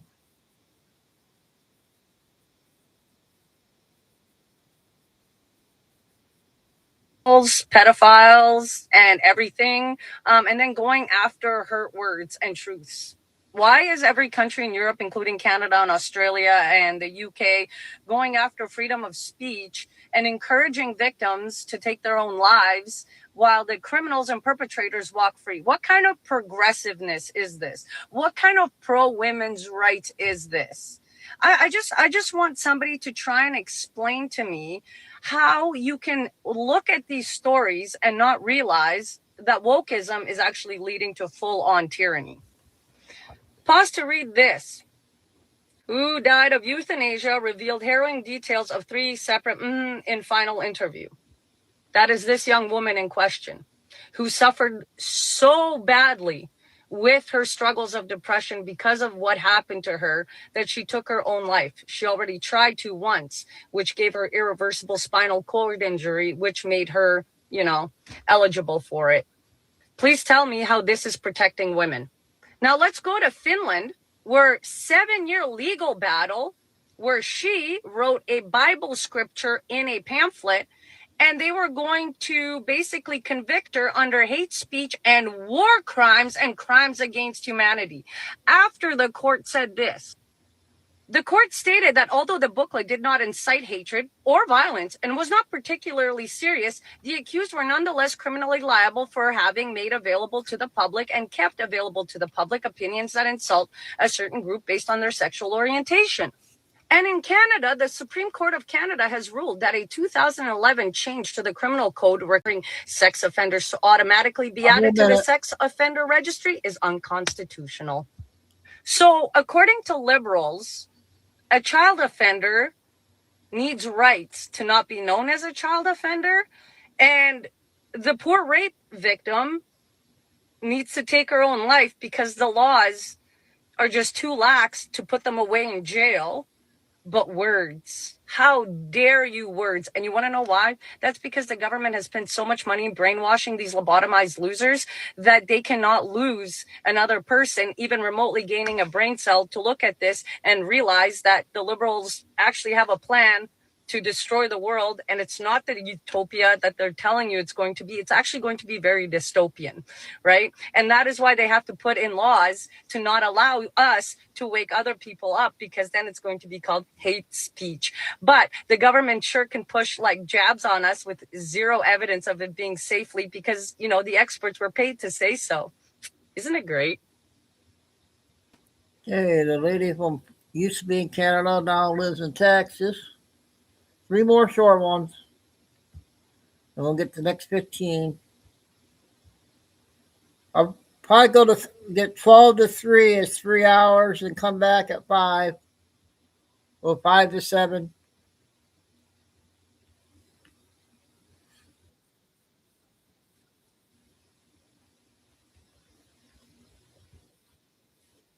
Apparently explains why Gavin feels the need to constantly cross his legs. And yes, his wife Jennifer, she's out here lecturing American men about needing more feminine energy. No, it's bad. I mean, That's why we're doing this video, right? Because we got to step it up, guys, right? oh, and spoiler alert, dolls are involved, because apparently this is how you teach grown men to embrace their inner Barbie. It is great entertainment and terrifying parenting advice all rolled into one. Meanwhile, Gavin claims he's been cracking down on fraud since 2021. Let me translate that. California's definition of oversight is about as effective as calling a fire hydrant in the Palisades a water fountain. But don't worry, the new fraud czar is all over it, and we've got an update. And while California flails, President Trump is delivering real results. Today's job report, total mic drop.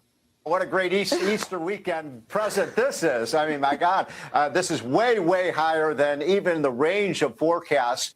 And finally, Democrats get rocked with a devastating new poll that spells disaster for the midterms. If you're enjoying the show, give it a like. And a huge shout out to everyone who has been hyping our segments. Every share, every hype actually makes a real difference, and we couldn't do it without your support. So thank you for having our backs. Let's dive in. Guess who thinks he's ready to run the country?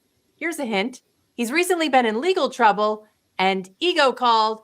It wants its poster child back. Roll it. People are going to think I'm crazy. This is going to be the headline, and people are going to laugh about it. I think I could be president of the United States. I could definitely run this country better than Donald Trump. Paper towel roll could, but yes, yeah, you would be a market improvement. As an independent, though, there would be a hard time for me to run for anything because, you know, the way the system is set up, I'd have to choose a side. And so, you know, I probably would have to become a Democrat. He can't even manage a protest, and now he thinks he can manage the White House? Two things. Newsom and his wife just dropped a bizarre little video that apparently explains why. Okay, the second one here.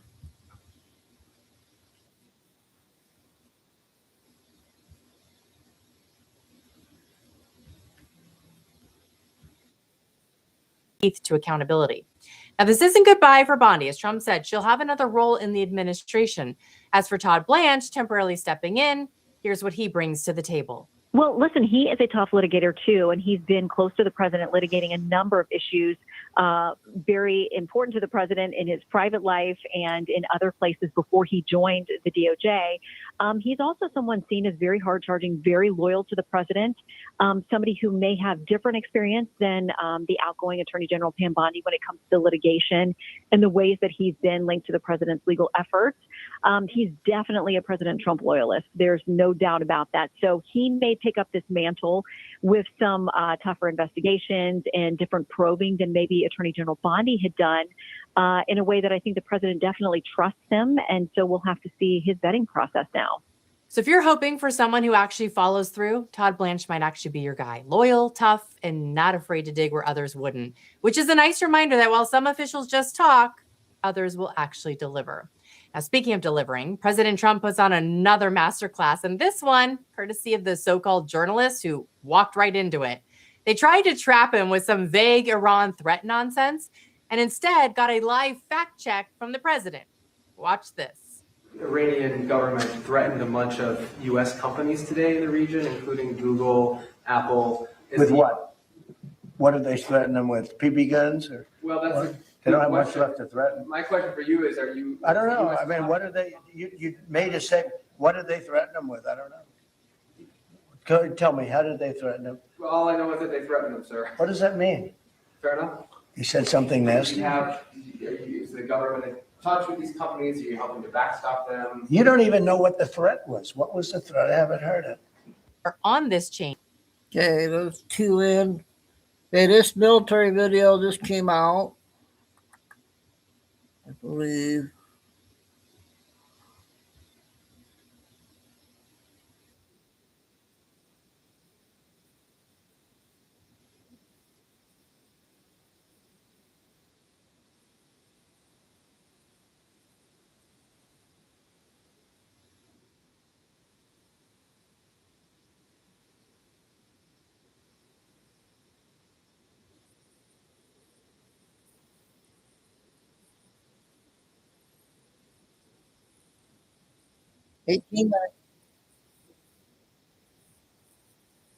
Concentrated in one theater. Man them. The next harbor full of civilian vessels and hidden combatants will still require a pilot, where over 150 Iranian vessels have been destroyed or disabled since February 20.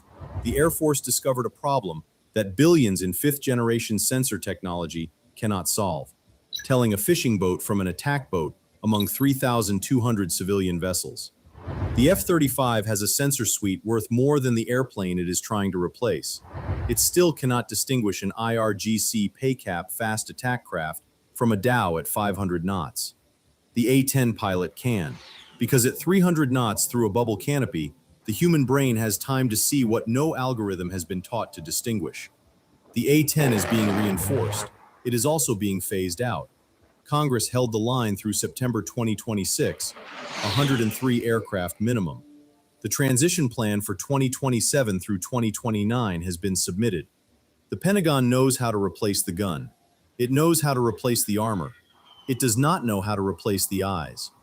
There is a physics equation behind this, one that no defense channel has explained, and it is the reason the Pentagon cannot replace this aircraft. Subscribe to Air Power Decoded, because what you are about to hear changes how you understand every air-to-ground mission over a crowded battlefield. On March 19th, General Dan Kane, chairman of the Joint Chiefs of Staff, confirmed that A-10 Warthogs are actively hunting and engaging IRGC fast attack craft in the Strait of Hormuz. Kill markings on deployed A-10s, covered in detail in a previous episode, confirm the concept works in combat. The question this episode asks is different. Not whether the A-10 works. We know it works. The question is, what specific advantage does it have that no other aircraft can replicate? And what happens when it leaves? The answer is not the gun. It is not the armor. It is not the cost. Those advantages are real. We have covered them. But Epic Fury revealed something deeper. A fourth requirement that no one planned for when they wrote the A-10's divestment roadmap.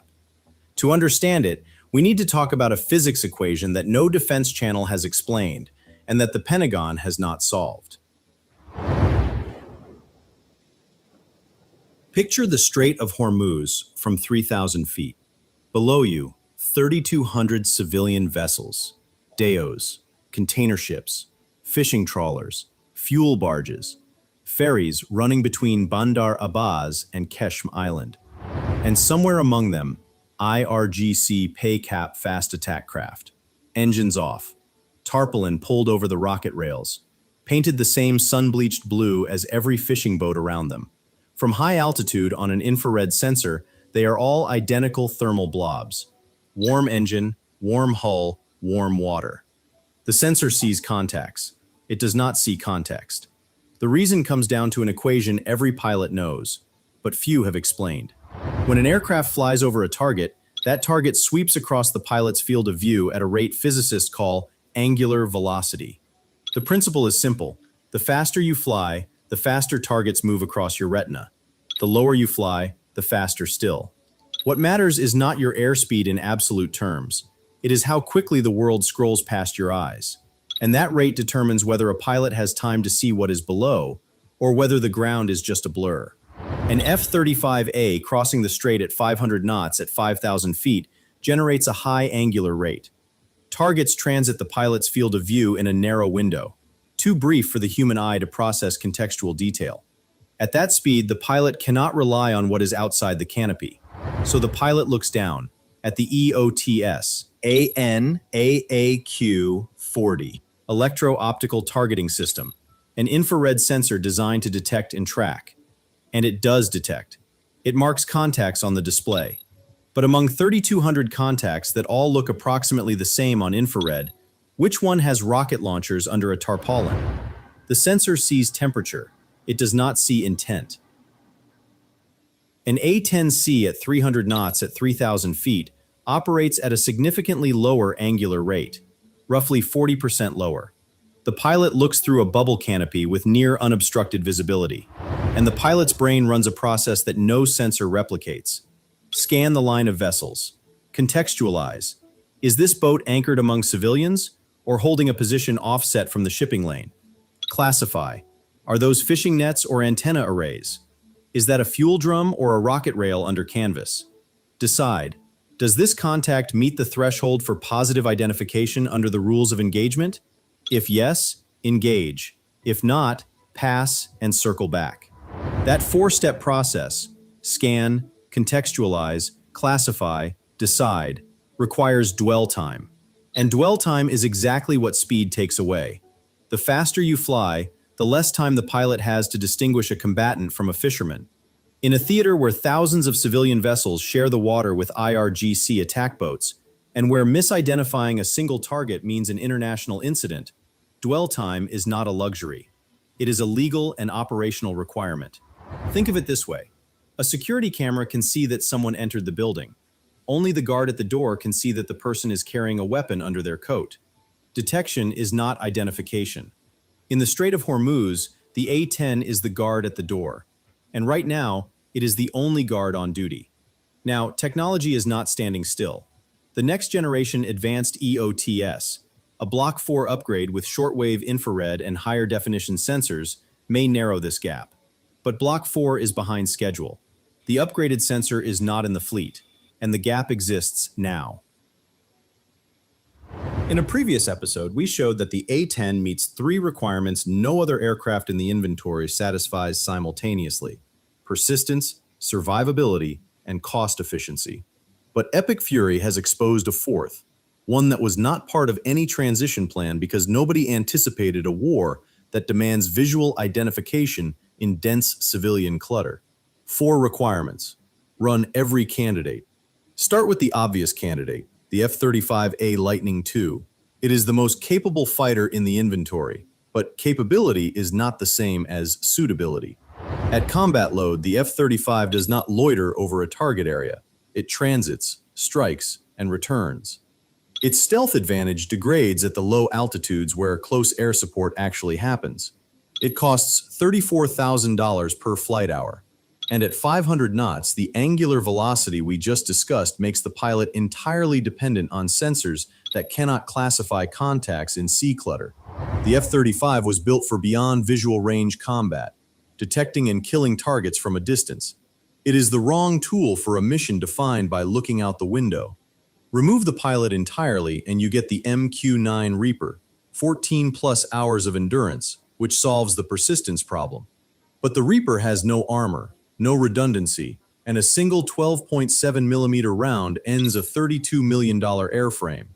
MQ-9s have already been shot down by Houthi surface-to-air missiles in Yemen, in a threat environment less dense than Hormuz. And for visual identification, the operator sits in a ground station thousands of miles away, viewing the world through a sensor feed with over a second of satellite delay.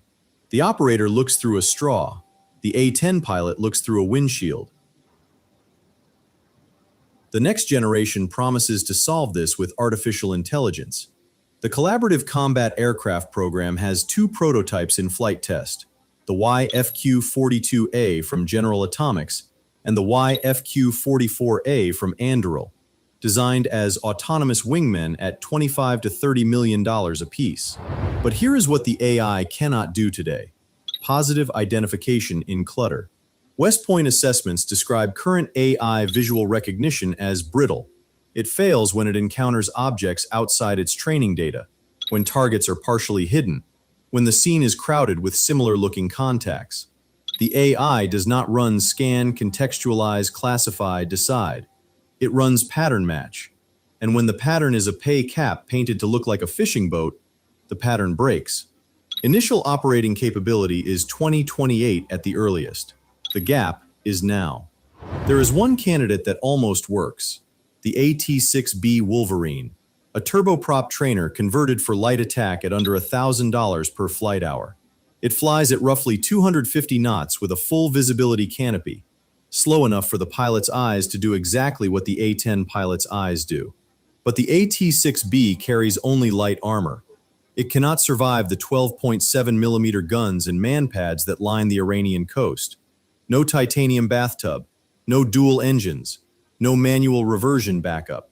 The right eye's in the wrong skin, viable in permissive airspace, not over the Strait of Hormuz, which leaves the A-10C Thunderbolt II, 2.5 hours on station with external tanks, 1,200 pounds of titanium armor around the cockpit, dual engines with redundant flight controls that work even when the hydraulics fail, $20,000 per flight hour, and 300 knots through a bubble canopy, angular velocity low enough for the human brain to run the 4-step visual process. Previous episodes showed 3 requirements. Epic Fury revealed a 4th, and it is the one nobody planned for. Run every candidate against all 4. Not a single replacement passes. The A-10 is the only aircraft in the inventory that does, and it is the one being retired. The Air Force is not retiring the A-10 because something better exists. It is retiring the A-10 because the mission it was built for, low, slow, survivable, and cheap, does not fit the war the Air Force wants to prepare for. The problem is that the war it prepared for is not the war it is fighting. Keep life in drive with America's #1 diesel exhaust fluid. Only Blue Death products are triple filtered and guaranteed pure. So no matter what you set out to do, count on Blue Death and Blue Death Platinum. Guaranteed for what drives you.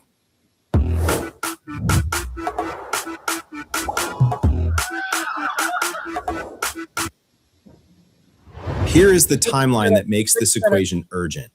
The Air Force has submitted its transition plan to Congress, fiscal years 2027 through 2029. A-10 fleet drawn down, mission transferred to a system of systems. F-35s providing high-altitude overwatch. CCA drones serving as forward sensor nodes. MQ-9 Reapers maintaining persistent surveillance. The gaps in any single platform are supposed to be covered by the network. And yet, in the first week of April 2026, the Air Force deployed 18 additional A-10s to the Middle East, bringing the total to roughly 30. Nearly a third of the fleet that Congress mandated be kept alive. The purpose? Support for potential ground operations along the Iranian coast and Karg Island, which handles 90% of Iran's oil exports. The Air Force is surging the aircraft it is dismantling into the war that proved it indispensable. The system of systems concept sounds elegant, but it has a physics flaw. Networking solves coverage, putting sensors in more places. Networking does not solve resolution. Each individual sensor is still bound by the same angular velocity, the same thermal clutter, the same pixel limitations. You can build a network of 1,000 cameras, but if every camera shoots at 144p, adding more cameras does not give you 4K. Resolution is a physics problem, not a bandwidth problem. The honest caveat: AI will improve, sensor resolution will increase. The CCA program may solve the autonomy challenge by 2030, but the A-10 retires before the technology catches up. The gap between what leaves the inventory and what enters it is measured in years. And those years happen to coincide with the largest American military operation since Iraq 2003. If ground operations expand along the Hormuz coastline, if the mission extends to distinguishing military targets from civilian infrastructure on a contested shore, that is precisely the equation that demands a pilot's eyes at low speed over hostile terrain. The Air Force plans to replace the A-10 with a system. It is currently sending 30 A-10s into a war because the system does not exist yet. The problem is not the plan. The problem is the timeline. So we arrive at a question that none of the individual vectors can answer alone. Vector 1 showed that the A-10 sees targets that sensors cannot identify, because angular velocity at 300 knots gives the pilot enough dwell time to process context in dense clutter. Vector 2 showed that no replacement platform passes all 4 requirements. Vector 3 showed that the Air Force is reinforcing the A-10 fleet in epic fury while simultaneously submitting the paperwork to retire it. Each vector explains a piece, but the real question is larger. Why does the most technologically advanced Air Force in human history, in the middle of its most significant military campaign in 2 decades, depend on the eyes of a pilot in a 50-year-old cockpit? The answer is not about the airplane. It is about doctrine. For 30 years, the United States Air Force optimized for a single vision of air combat, beyond visual range, stealth, sensors, network-centric warfare, first look, first shot, first kill. Every dollar in the budget flowed toward detecting the enemy from a distance and destroying it before visual contact. The F-22 was built for it. The F-35 was built for it. The B-21 is being built for it. The entire force structure is designed around the principle that you should never have to get close enough to look out the window. The A-10 was the only aircraft in the inventory that rejected that principle. It was designed to fly close, fly low, and decide with human eyes. For 30 years, that made it the odd one out, the aircraft that did not fit the doctrine, not because it failed, because the doctrine moved past it. And then epic fury happened, a war where drones blend into the sky, where fast boats blend into civilian harbors, where gray zone targets blend into populations, a war where the enemy's strategy is not to overpower American sensors, but to hide beneath their resolution.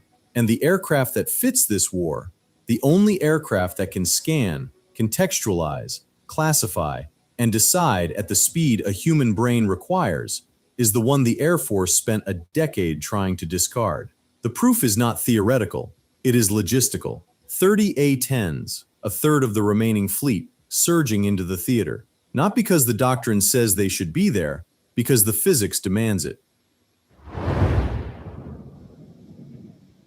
The A-10 Warthog will land for the final time, and when it does, subscribe to Air Power Decoded, because the equation it leaves behind is the one we decode next. The gun will be mothballed, the titanium bathtub will go to a museum, but the physics of visual identification, angular velocity, dwell time, the limit of what any sensor can resolve in clutter, those do not retire. They are equations, and equations do not care about transition plans. The next war that demands eyes on target at low altitude will still demand them. The next harbor full of civilian vessels and hidden combatants will still require a pilot who flies slow enough to see. The question is not whether the A-10 should be kept forever. Nothing flies forever. The question is this: when 70 fast boats hide among 3,000 fishing vessels, and the rules of engagement demand positive identification before the first shot, who looks out the window? And the physics the A-10 solves does not retire when the airframe does. Okay, that's the latest new one on military video. I got 2 short mini videos coming up.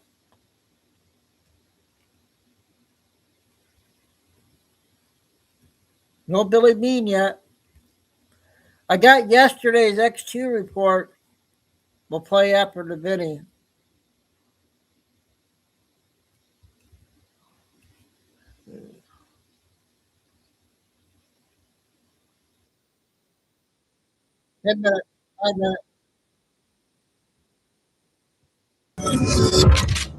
Illegal for a white boy to dream in America, so I don't know.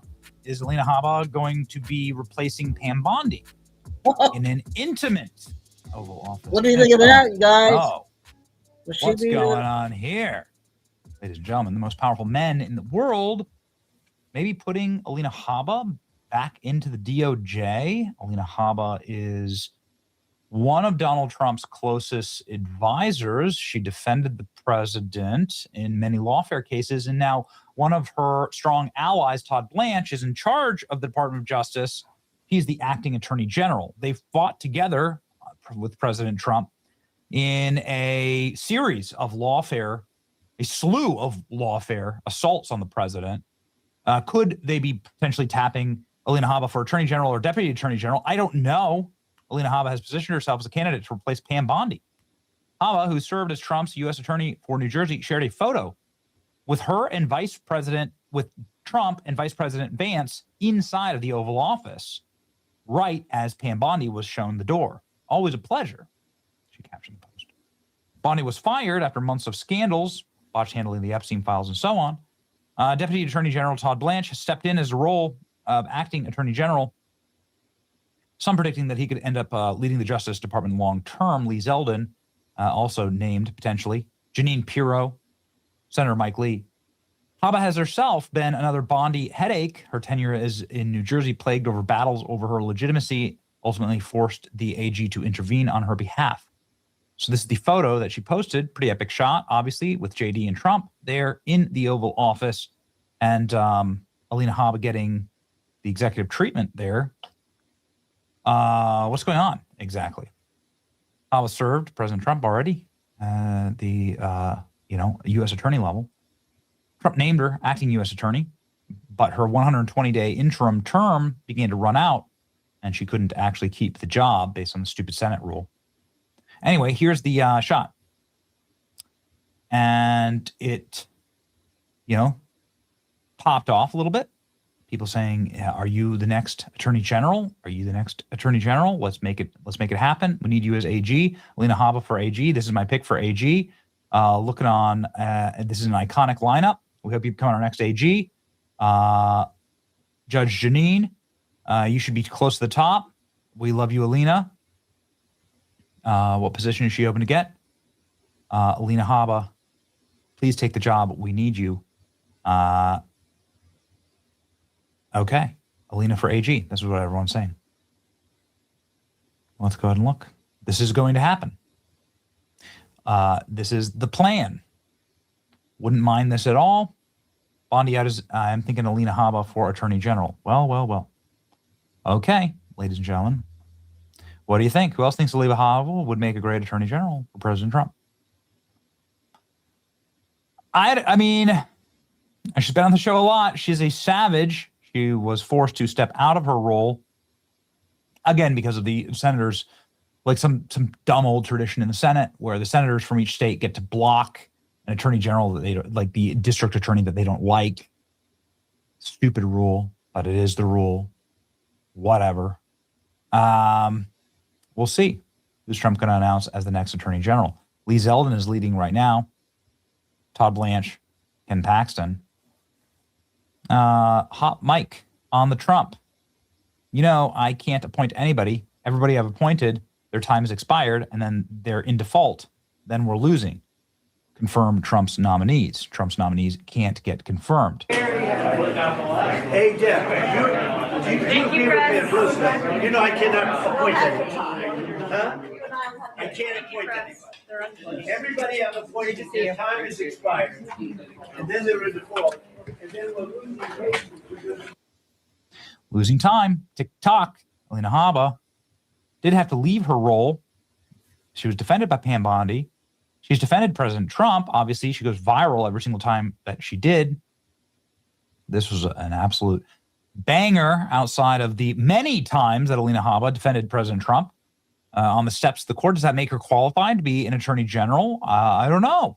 I'm not sure. It does make her obviously a strong ally of the president. We have nothing but love for Alina Habba. Here's our Alina Habba appreciation post.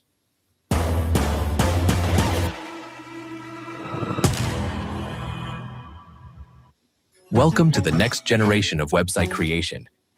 Wix Harmony. Get the power of AI. Alina Habba here in America, baby. Don't mess with this. At the UFC. I mean, I don't know. I'm not gonna apologize, obviously, for our Alina Habba appreciation posts. Love this guy. Benny Johnson's such a patriot. Well, I don't know, man. I guess we'll see. She did wear a MAGA FJB necklace. Then ringside at a different UFC. So I guess we'll find out. I asked a veteran of the Department of Justice, Brett Tolman, today on the show, what he thinks, what needs to be done at the DOJ in order to fix her up, right? And here's his commentary on it. Brett's just a total legend in the space, so let the man speak for himself. So one question about the past, and then one question about the future, and then we're moving on. Sure. The question about the past. What is it that got Pam Bondi we played this fired? already, didn't we? Well, I don't think we know all of those issues, but I would take it. Everyone's talking about the prosecutions that didn't happen. Remember, there's also some prosecutions that were attempted and they flailed. Yes. The case against Comey, the Letitia James, the failure. These were not incredibly experienced prosecutors. This was not the kind of work that needed to be done when you're going to try to go after a very high profile target. So it's not just the absence of prosecutions. It's the combination of prosecutions that were attempted and didn't go well. But I think for the president, I think it's a simple thing. I think he wants those that came after him to get accountability. And that seems to be where I think we played that one. We're going to do the YouTube lady.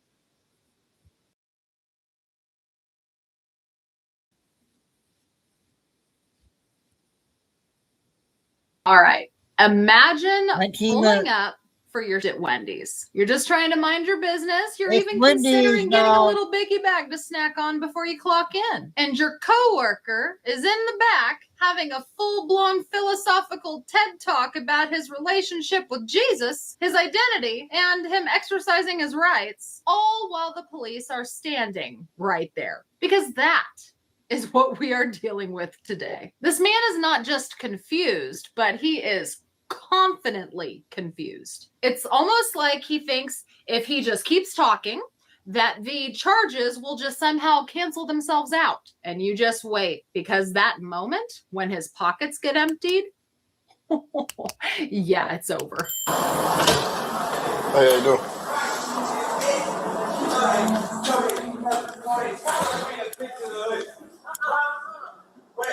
Really, let me show you his edges, because I know that I'm not still going to lose my dog.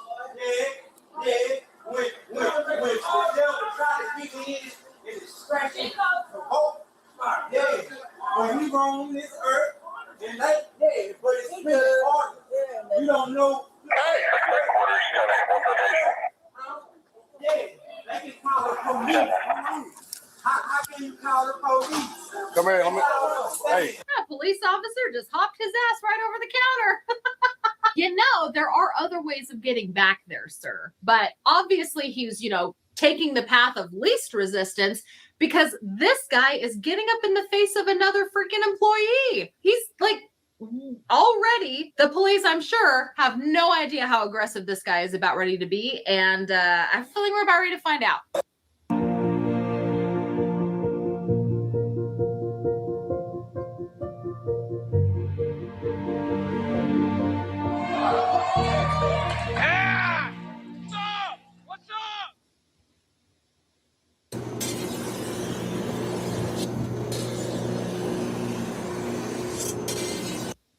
Come here and talk to me, man. Leave him alone. He good. Nah, it ain't none of that. Now, I'm here now. That's all it is, sir. Hey, come talk. I'm sorry. Come holler. I'm sorry it's Juneteenth. When something comes out of me, Come tell me it's just the passion that I keep, sir. I got you. So if I know my rights a little bit, that I try to educate myself, right, Well, about, please. Could you come talk to me and tell me what's yes, going sir. on? All right, Yes, sir. let's go see what's going on. Yes, sir. But please, if I let's go wanted here, to okay? exercise my, may I ask a question? Go ask him, okay? Follow him, okay? Follow him. I respect that, sir. I got you. Follow him. I respect that, sir. Please, but if I follow can him, exercise okay? my rights with one question, You can. You can't have all that. But let me please. Go follow for him. you to Go believe, follow sir. him. I ain't in all that. Go follow him. Yes, I respect. Go follow him. I respect. Follow that, him. sir. I respect Follow that, him. sir. One more time. One more time. I think this guy is overthinking it, to be honest. He's talking about educating himself and Juneteenth and all of this. Dude, it's not that serious. All you have to do is put the fries in the bag, clock in and clock out. I don't know how you're able to mess this up so bad. So I actually just found this body cam channel. I always link the original body cam videos down in my video description, so you can go give these body cam creators a follow and see the original videos without me constantly interrupting if you'd like to. This is one that I just recently found. You can see Body Cam Ninja down here in the bottom corner, and I really like his narration. Who called? Did he call? No, I think like she drove off and he's very poetic. What happened? What's going on? What's he amped up about? I guess because of the Juneteenth. Is he on that shit? I went outside for 1 minute. She drove. We gave up. She gone now. Yeah. Let me come. I know, sir. I understand, sir. I'm sorry. It's just the passion in me, sir. Yeah. So if I was drunk, you would literally hear. Yes, sir. What's going on? Yes, sir. You would literally hear me slurring. So what's right? going on? What's right. going I'm sorry. So that kind of makes sense. So speaking of rights, can I exercise my rights and just ask you a question? Yeah, ask me a question. I know. I'm sorry. I'm really sorry. I'm really sorry for the abruption. Yeah. That's Christ. Tell me what's going on. That's Christ. So let me tell you what's going on, right? Yeah. Let me maintain my bearings. Yeah. Huh? Just breathe for a second. Tell me what Exactly. you got. Breathe. It looks like he's trying to play a character that's a hybrid between a Southern preacher and a rapper. This is not making any sense whatsoever. We're about to find out why in just a moment, and I won't spoil it, but let me just say that this is the last guy I would want handling my chili cheese fries. Just like they taught me with a M16 that I really held like his glory. This is my story, sir. You a police? Yeah. I'm sorry. This is Jesus in me. Look at how just cool and cool. So clearly this guy is on the brink of a mental breakdown or something. I don't know. Or, I mean, plot twist, he could just be a guy who thinks that he's holier than thou and he has a right to preach to anybody about anything at any time. It might not be a psychotic break at all. This might just be his personality. Because I'm sure that you've met those kind of people, right? The people that feel the need to constantly voice their opinions as if they are the only correct opinions and that you must believe what they have to say. It's also that same personality type where people always feel like they're trying to school you. I cannot stand that, by the way. I do not like being schooled. I do like to learn things because, believe it or not, I don't know everything. And I admit that I don't know everything. There's a lot of shit that I don't know at all. But if you're going to tell me about something or teach me about something, don't school me. Do you know what I mean? You know what I mean? Where someone teaches you something, but they act like you're an idiot and they're having to explain it to you, like they are the authority on whatever they're talking about. That's schooling. This guy reminds me of that kind of personality, and I don't like it. Good thing for us, we find out that he gets his ass tased on the ground, and I am here for it. Cool, calm, and collected I am, sir. And I know I make mistakes and make it hard to believe that, but these are my words. It's just the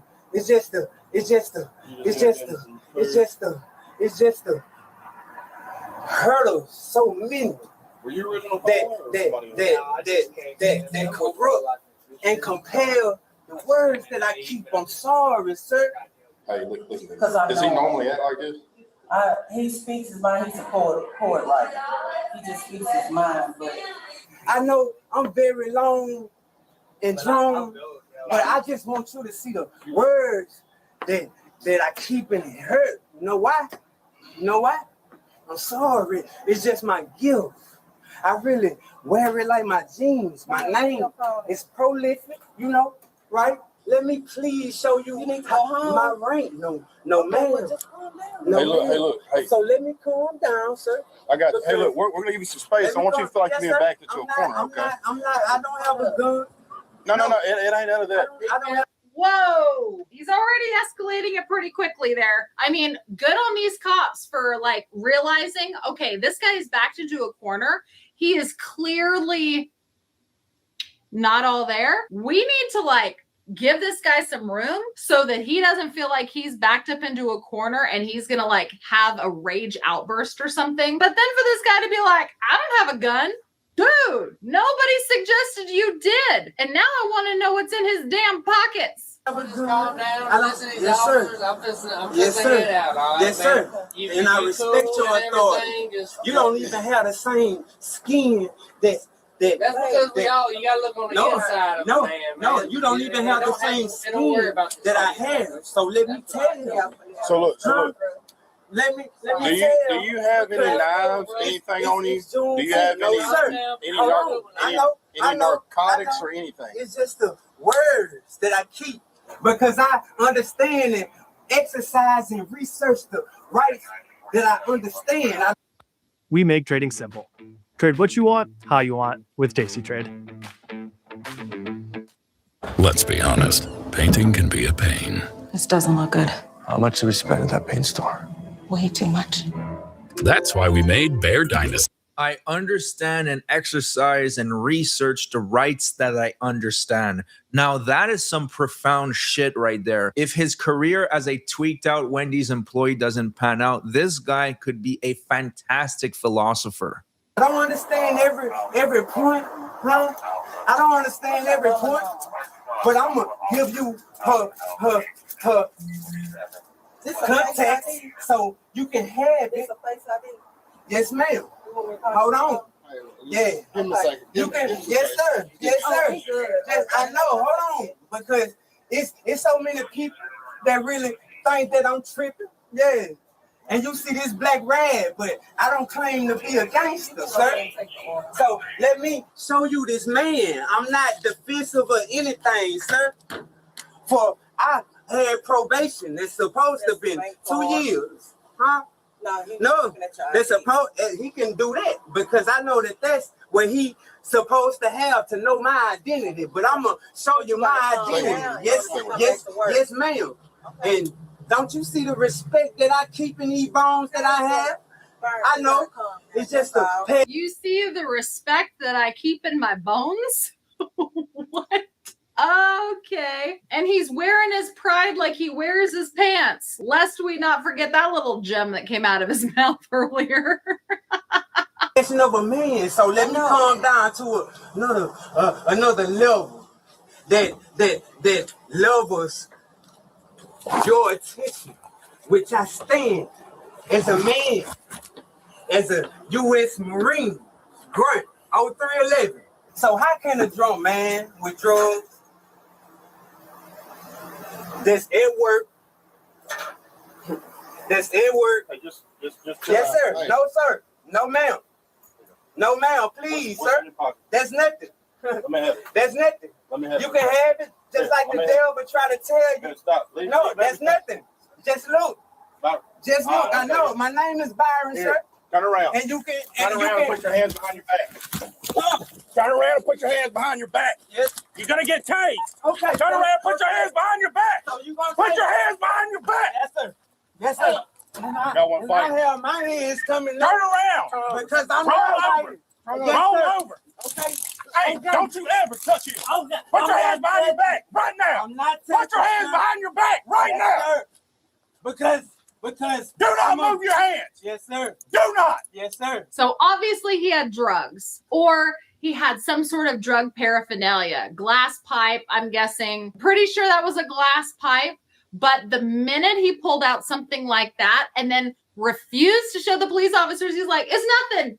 It's nothing. Don't you worry about what I got in this hand right here. Don't worry about it. The police immediately had to act because it could have been anything. It could have been anything. And he was strangely complying so well while they had his ass on the ground and he was being handcuffed. Strangely complying so well. Yes, sir. Yes, sir. As he's literally being tased. Yes, sir. That was too much. That was too much. You know why? Because those You're under arrest. Yes, sir. I understand. Right, quit. Yes, Quit sir. digging in your pocket. I'm not bending, sir. Please. So let me show you the attention that I have, sir. Because do you really see? No. Do you really see a man that's drunk in his words, sir? I don't have any. Nobody's saying you're drunk. They're saying you're crazy. They're saying you're squirrely, you're crazy, you're unpredictable, and obviously tweaking. The alcohol. No, but you got fucking meth, man. Now chill out. No, sir. No, sir. Because either you gonna tase me, sir, or you can choose not to erase me, sir. But I'm really no genius because I'm perfect. Where's his other hand? Yeah. And when it surfaces, that's how they do a black man that understands that Jesus is just like us. Yeah. There's nothing on me, sir. You just held up a meth pipe, man. That's right not in front of our face. No, sir. No, sir. Sit up. Yes, I would sit up because I want to show you that my words have no slur, sir. You got a lot going on, but I got to advise you of your rights. You have the right to remain silent. Anything you say or do can be held against you in a court of law. I can You have the remain right to an silent. attorney. I'm not fighting. Hold on. Come on. Hold on. I understand it. Because they're going to force you. They're going to force you because they think you're an animal and your skin is black. But my heart has so much love. It got so much love in me. So my God would defend it. And may I ask one more story? Can I really show you that my skin? I'm seeing. Don't get in my face like that. I'm not, and I apologize. Stay. And you Put really, your belly right there. Put yes, your sir. belly My right belly there. is on it.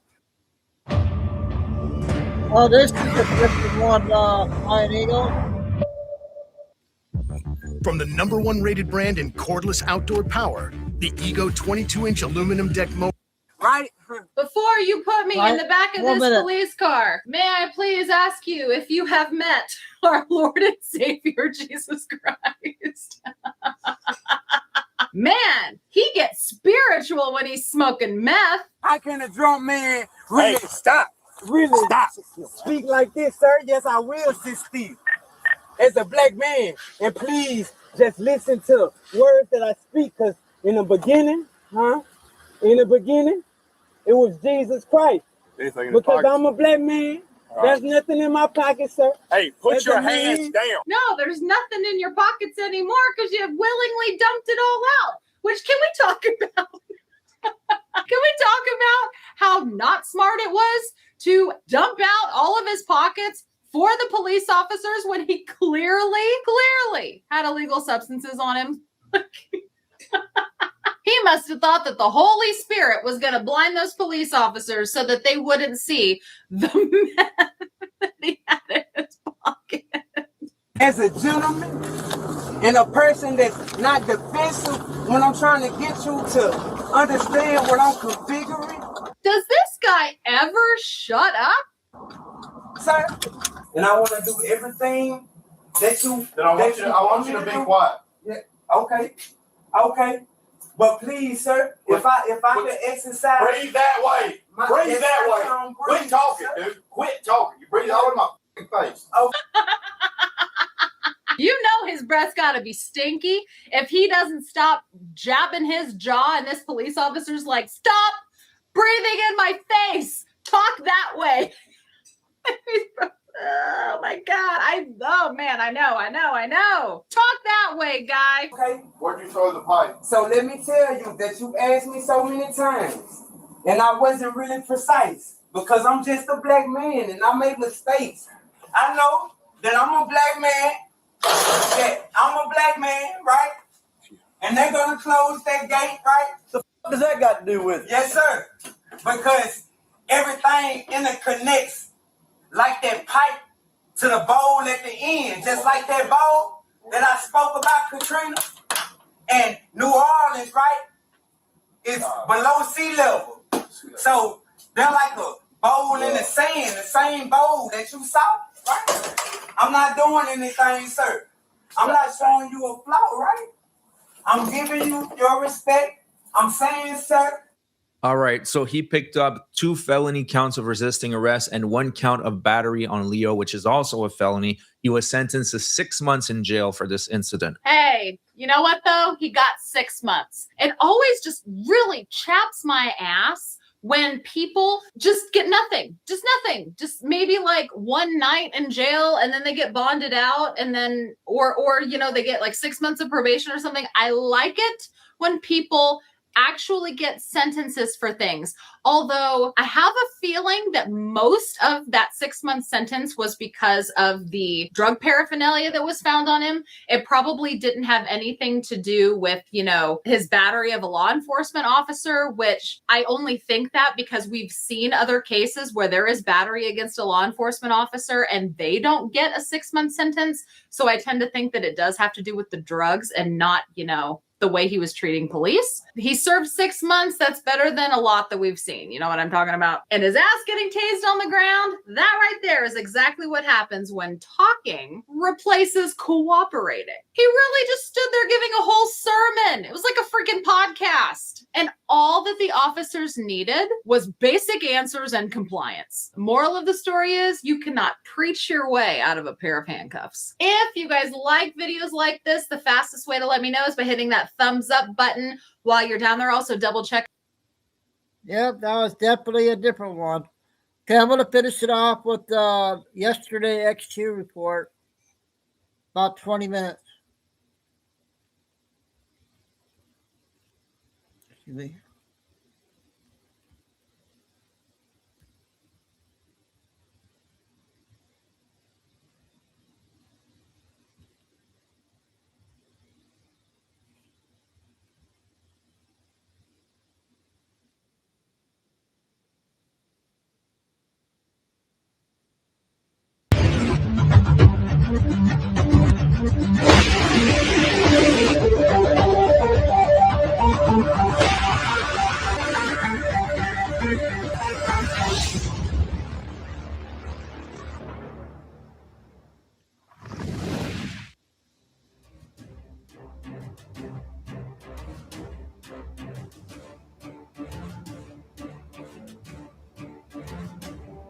"20 minutes, I'll be back at 5.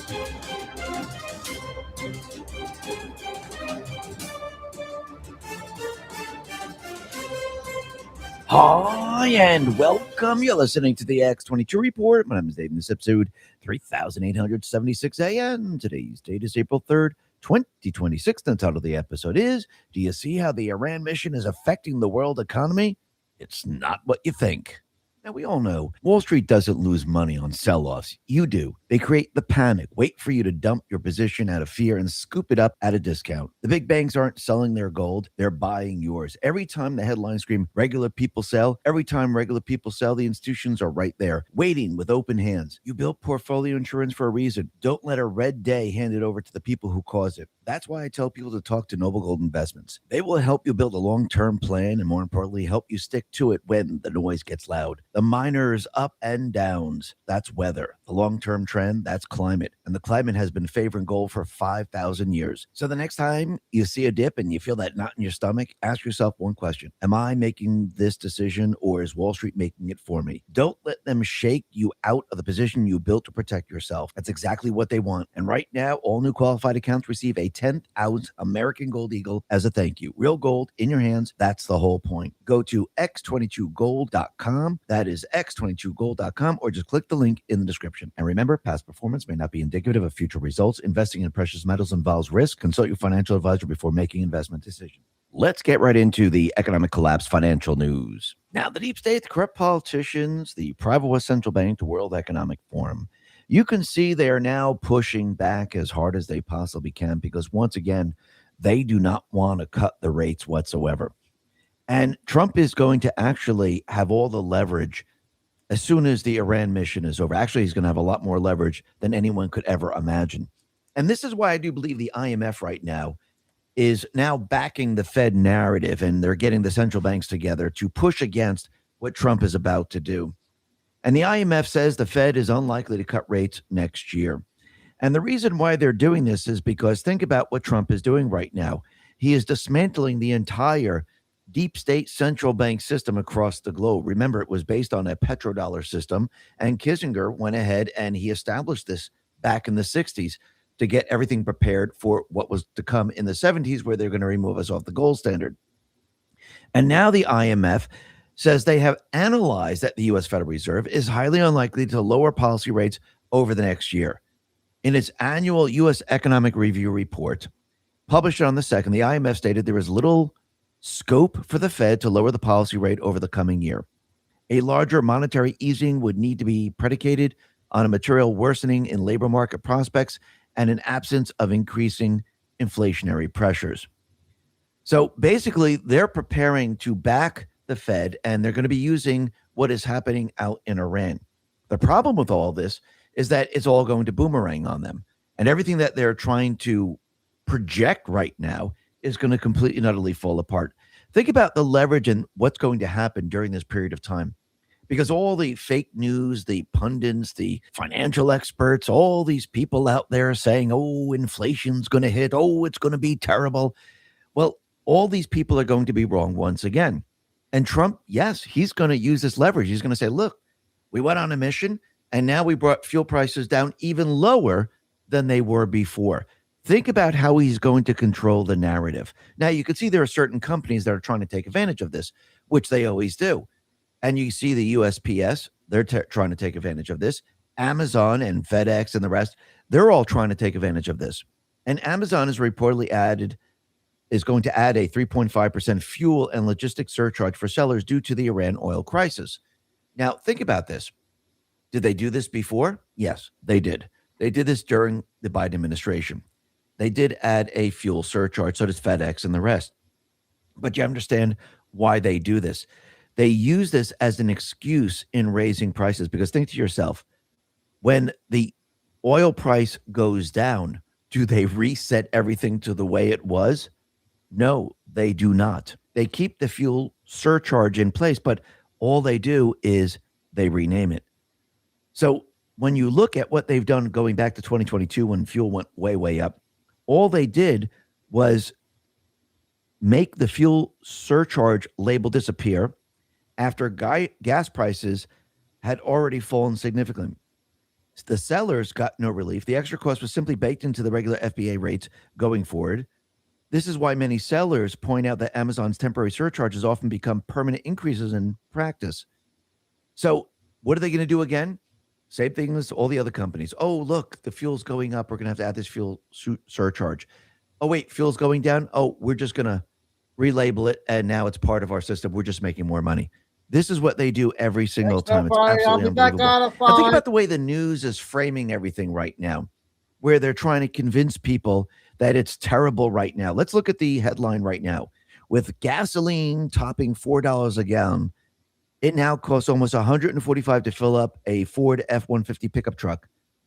This is the CBS headline. But let's go back a little bit in time to when Biden had fuel at $4 a gallon. Gasoline prices in the U.S. could soon drop to an average of $4 a gallon, according to a Biden energy advisor. Fall to a $4 gas price, making you think that everything's okay. Because again, they had prices at $6, $5. But Trump, he lowered the fuel prices, and now they're at $4. So they're at the exact same spot where Biden had them. But look at the two different headlines right now. But what's going to happen later on, as it always does, you're going to see that Trump is going to use this leverage to his advantage. Because when the fuel prices come down, they're going to go way beyond what the prices were before. And he's going to say, look, my mission out in Iran has done what? We didn't just go back to where the fuel prices, where I lowered them before from Biden. I brought them even lower to help the American people. And you know what people are going to remember? They're going to forget all about the mission out in Iran.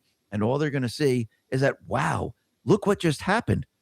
The fuel prices came way, way down. This is incredible. Just like with everything that he's doing with the job market right now. Yes, people don't see it because, again, it's like building a building. The holes are being dug. The footings are being put in. Everyone sees it, but nobody sees the building yet.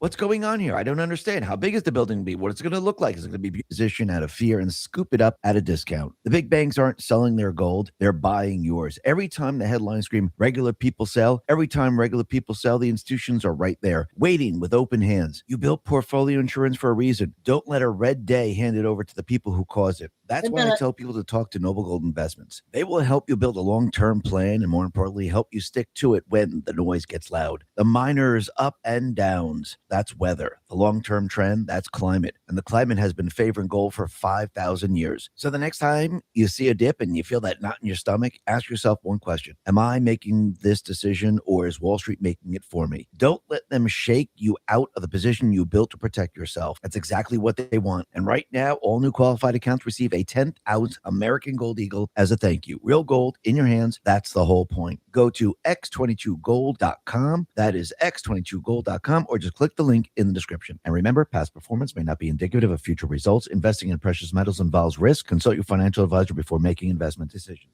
And again, I'm sure the financial pundits, the Fed, the deep state players, and everyone else, the D's, they're all like, holy crap, he just... Drinking warm water with cinnamon before bed eliminates this parasite from the pancreas and resets blood sugar levels and reverses. Increase the job numbers. This is absolutely a disaster for us because, again, what's their entire motivation? It's to make sure the economy doesn't do well. And they're pushing the Fed to do this. This is why they don't want to drop rates, because the economy would really take off. So they're trying everything in their power to try to stop this. Actually, if you go back to 2020, this is what they used. Part of the reason why they used COVID, because they wanted to destroy the economic system. They wanted the market to come down. They wanted everything crashing. This way, it would give them an incredible edge in the elections. But when that didn't happen, they had to take their cheating system and they had to go all out and cheat in the elections. So when you look at the U.S. numbers and you look at the jobs that have been added, they're in healthcare, construction, transportation, warehousing accounted for most of the increase. Healthcare alone added 76,000 jobs, including about 35,000 workers returning from a strike, while construction added about 26,000 and transportation and warehousing rose by 21,000. At the same time, federal employment plunged by 18,000 jobs in March and is now down 355,000 from its peak in October of 2024. That sustained reduction stands in clear contrast to continued gains elsewhere in the labor market and highlights a continued rebalancing away from the government payrolls. So once again, we can see that the job market is now picking up in the private sector. We see that the government jobs, they are being reduced every step of the way. And Trump, what he has done, he has brought the workforce back to 1966 levels, the lowest share of the total labor force over a century. So is he going to bring it lower than that? Absolutely. Think about what they were ramping up to do in the 70s, bring us off the gold standard, which they did. So they started to increase the number of people in government because they were creating the Department of Education. They were creating all these agencies. They were centralized everything. And this is what they've been doing for a very long time. So do I believe Trump is going to continue with this? Absolutely. And once again, yes, the unemployment rate came down a little bit.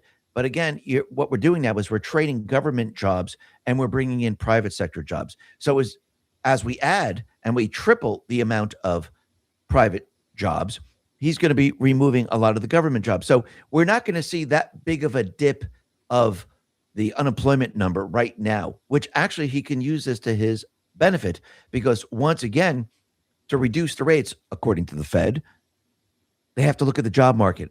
It looks like it's doing bad. Look at the unemployment number. So actually he can use this against the Federal Reserve while creating the private sector. Actually, basically he's doing exactly what the central bankers, the deep state players did to us when they were moving the private sector jobs out of this country and creating the government sector jobs. And he's going to use their weapons against them, just like he's using what's going on in Iran against all the countries, the deep state, and the central bank system. Just another pod guy put this out and said, reminder, many middle income and lower income countries heavily subsidize consumer fuel prices as a form of preventing dissent. For example, the Arab Spring. This means that elevated oil prices for an extended duration directly drives a sovereign liquidity crisis. Guess who is the primary provider of dollar liquidity? So how does this help the U.S.? More countries in crisis equals more demand for USD liquidity. This cements the dollar's reserve currency status and gives the U.S. massive leverage in negotiation, trade deals, alliances, sanctions enforcements, etc. The U.S. is now a major oil producer exporter and far less dependent on imports than it used to be. Many of the countries getting squeezed are rivals, neutral powers, or commodity exporters that compete with U.S. interests. The U.S. can tolerate higher oil longer than any of them can. Liquidity rescues don't come free. The U.S. can extract concessions, policy changes, resource access, alignment on China-Russia issues in exchange for dollar or support. It's basically Kissinger-style realpolitik updated for the dollar era. Use energy as a weapon to make the rest of the world more dependent on American financial plumbing. So basically, once again, Trump is using their weapons against them. The U.S. comes out relatively stronger while others burn through reserves and beg for dollar bailouts. The replies calling it a playbook or so much winning reflect the view that this isn't accidental. It's the intended outcome of energy policy plus tariffs and whatever else is driving oil higher right now. Does this help gold, silver, or Bitcoin?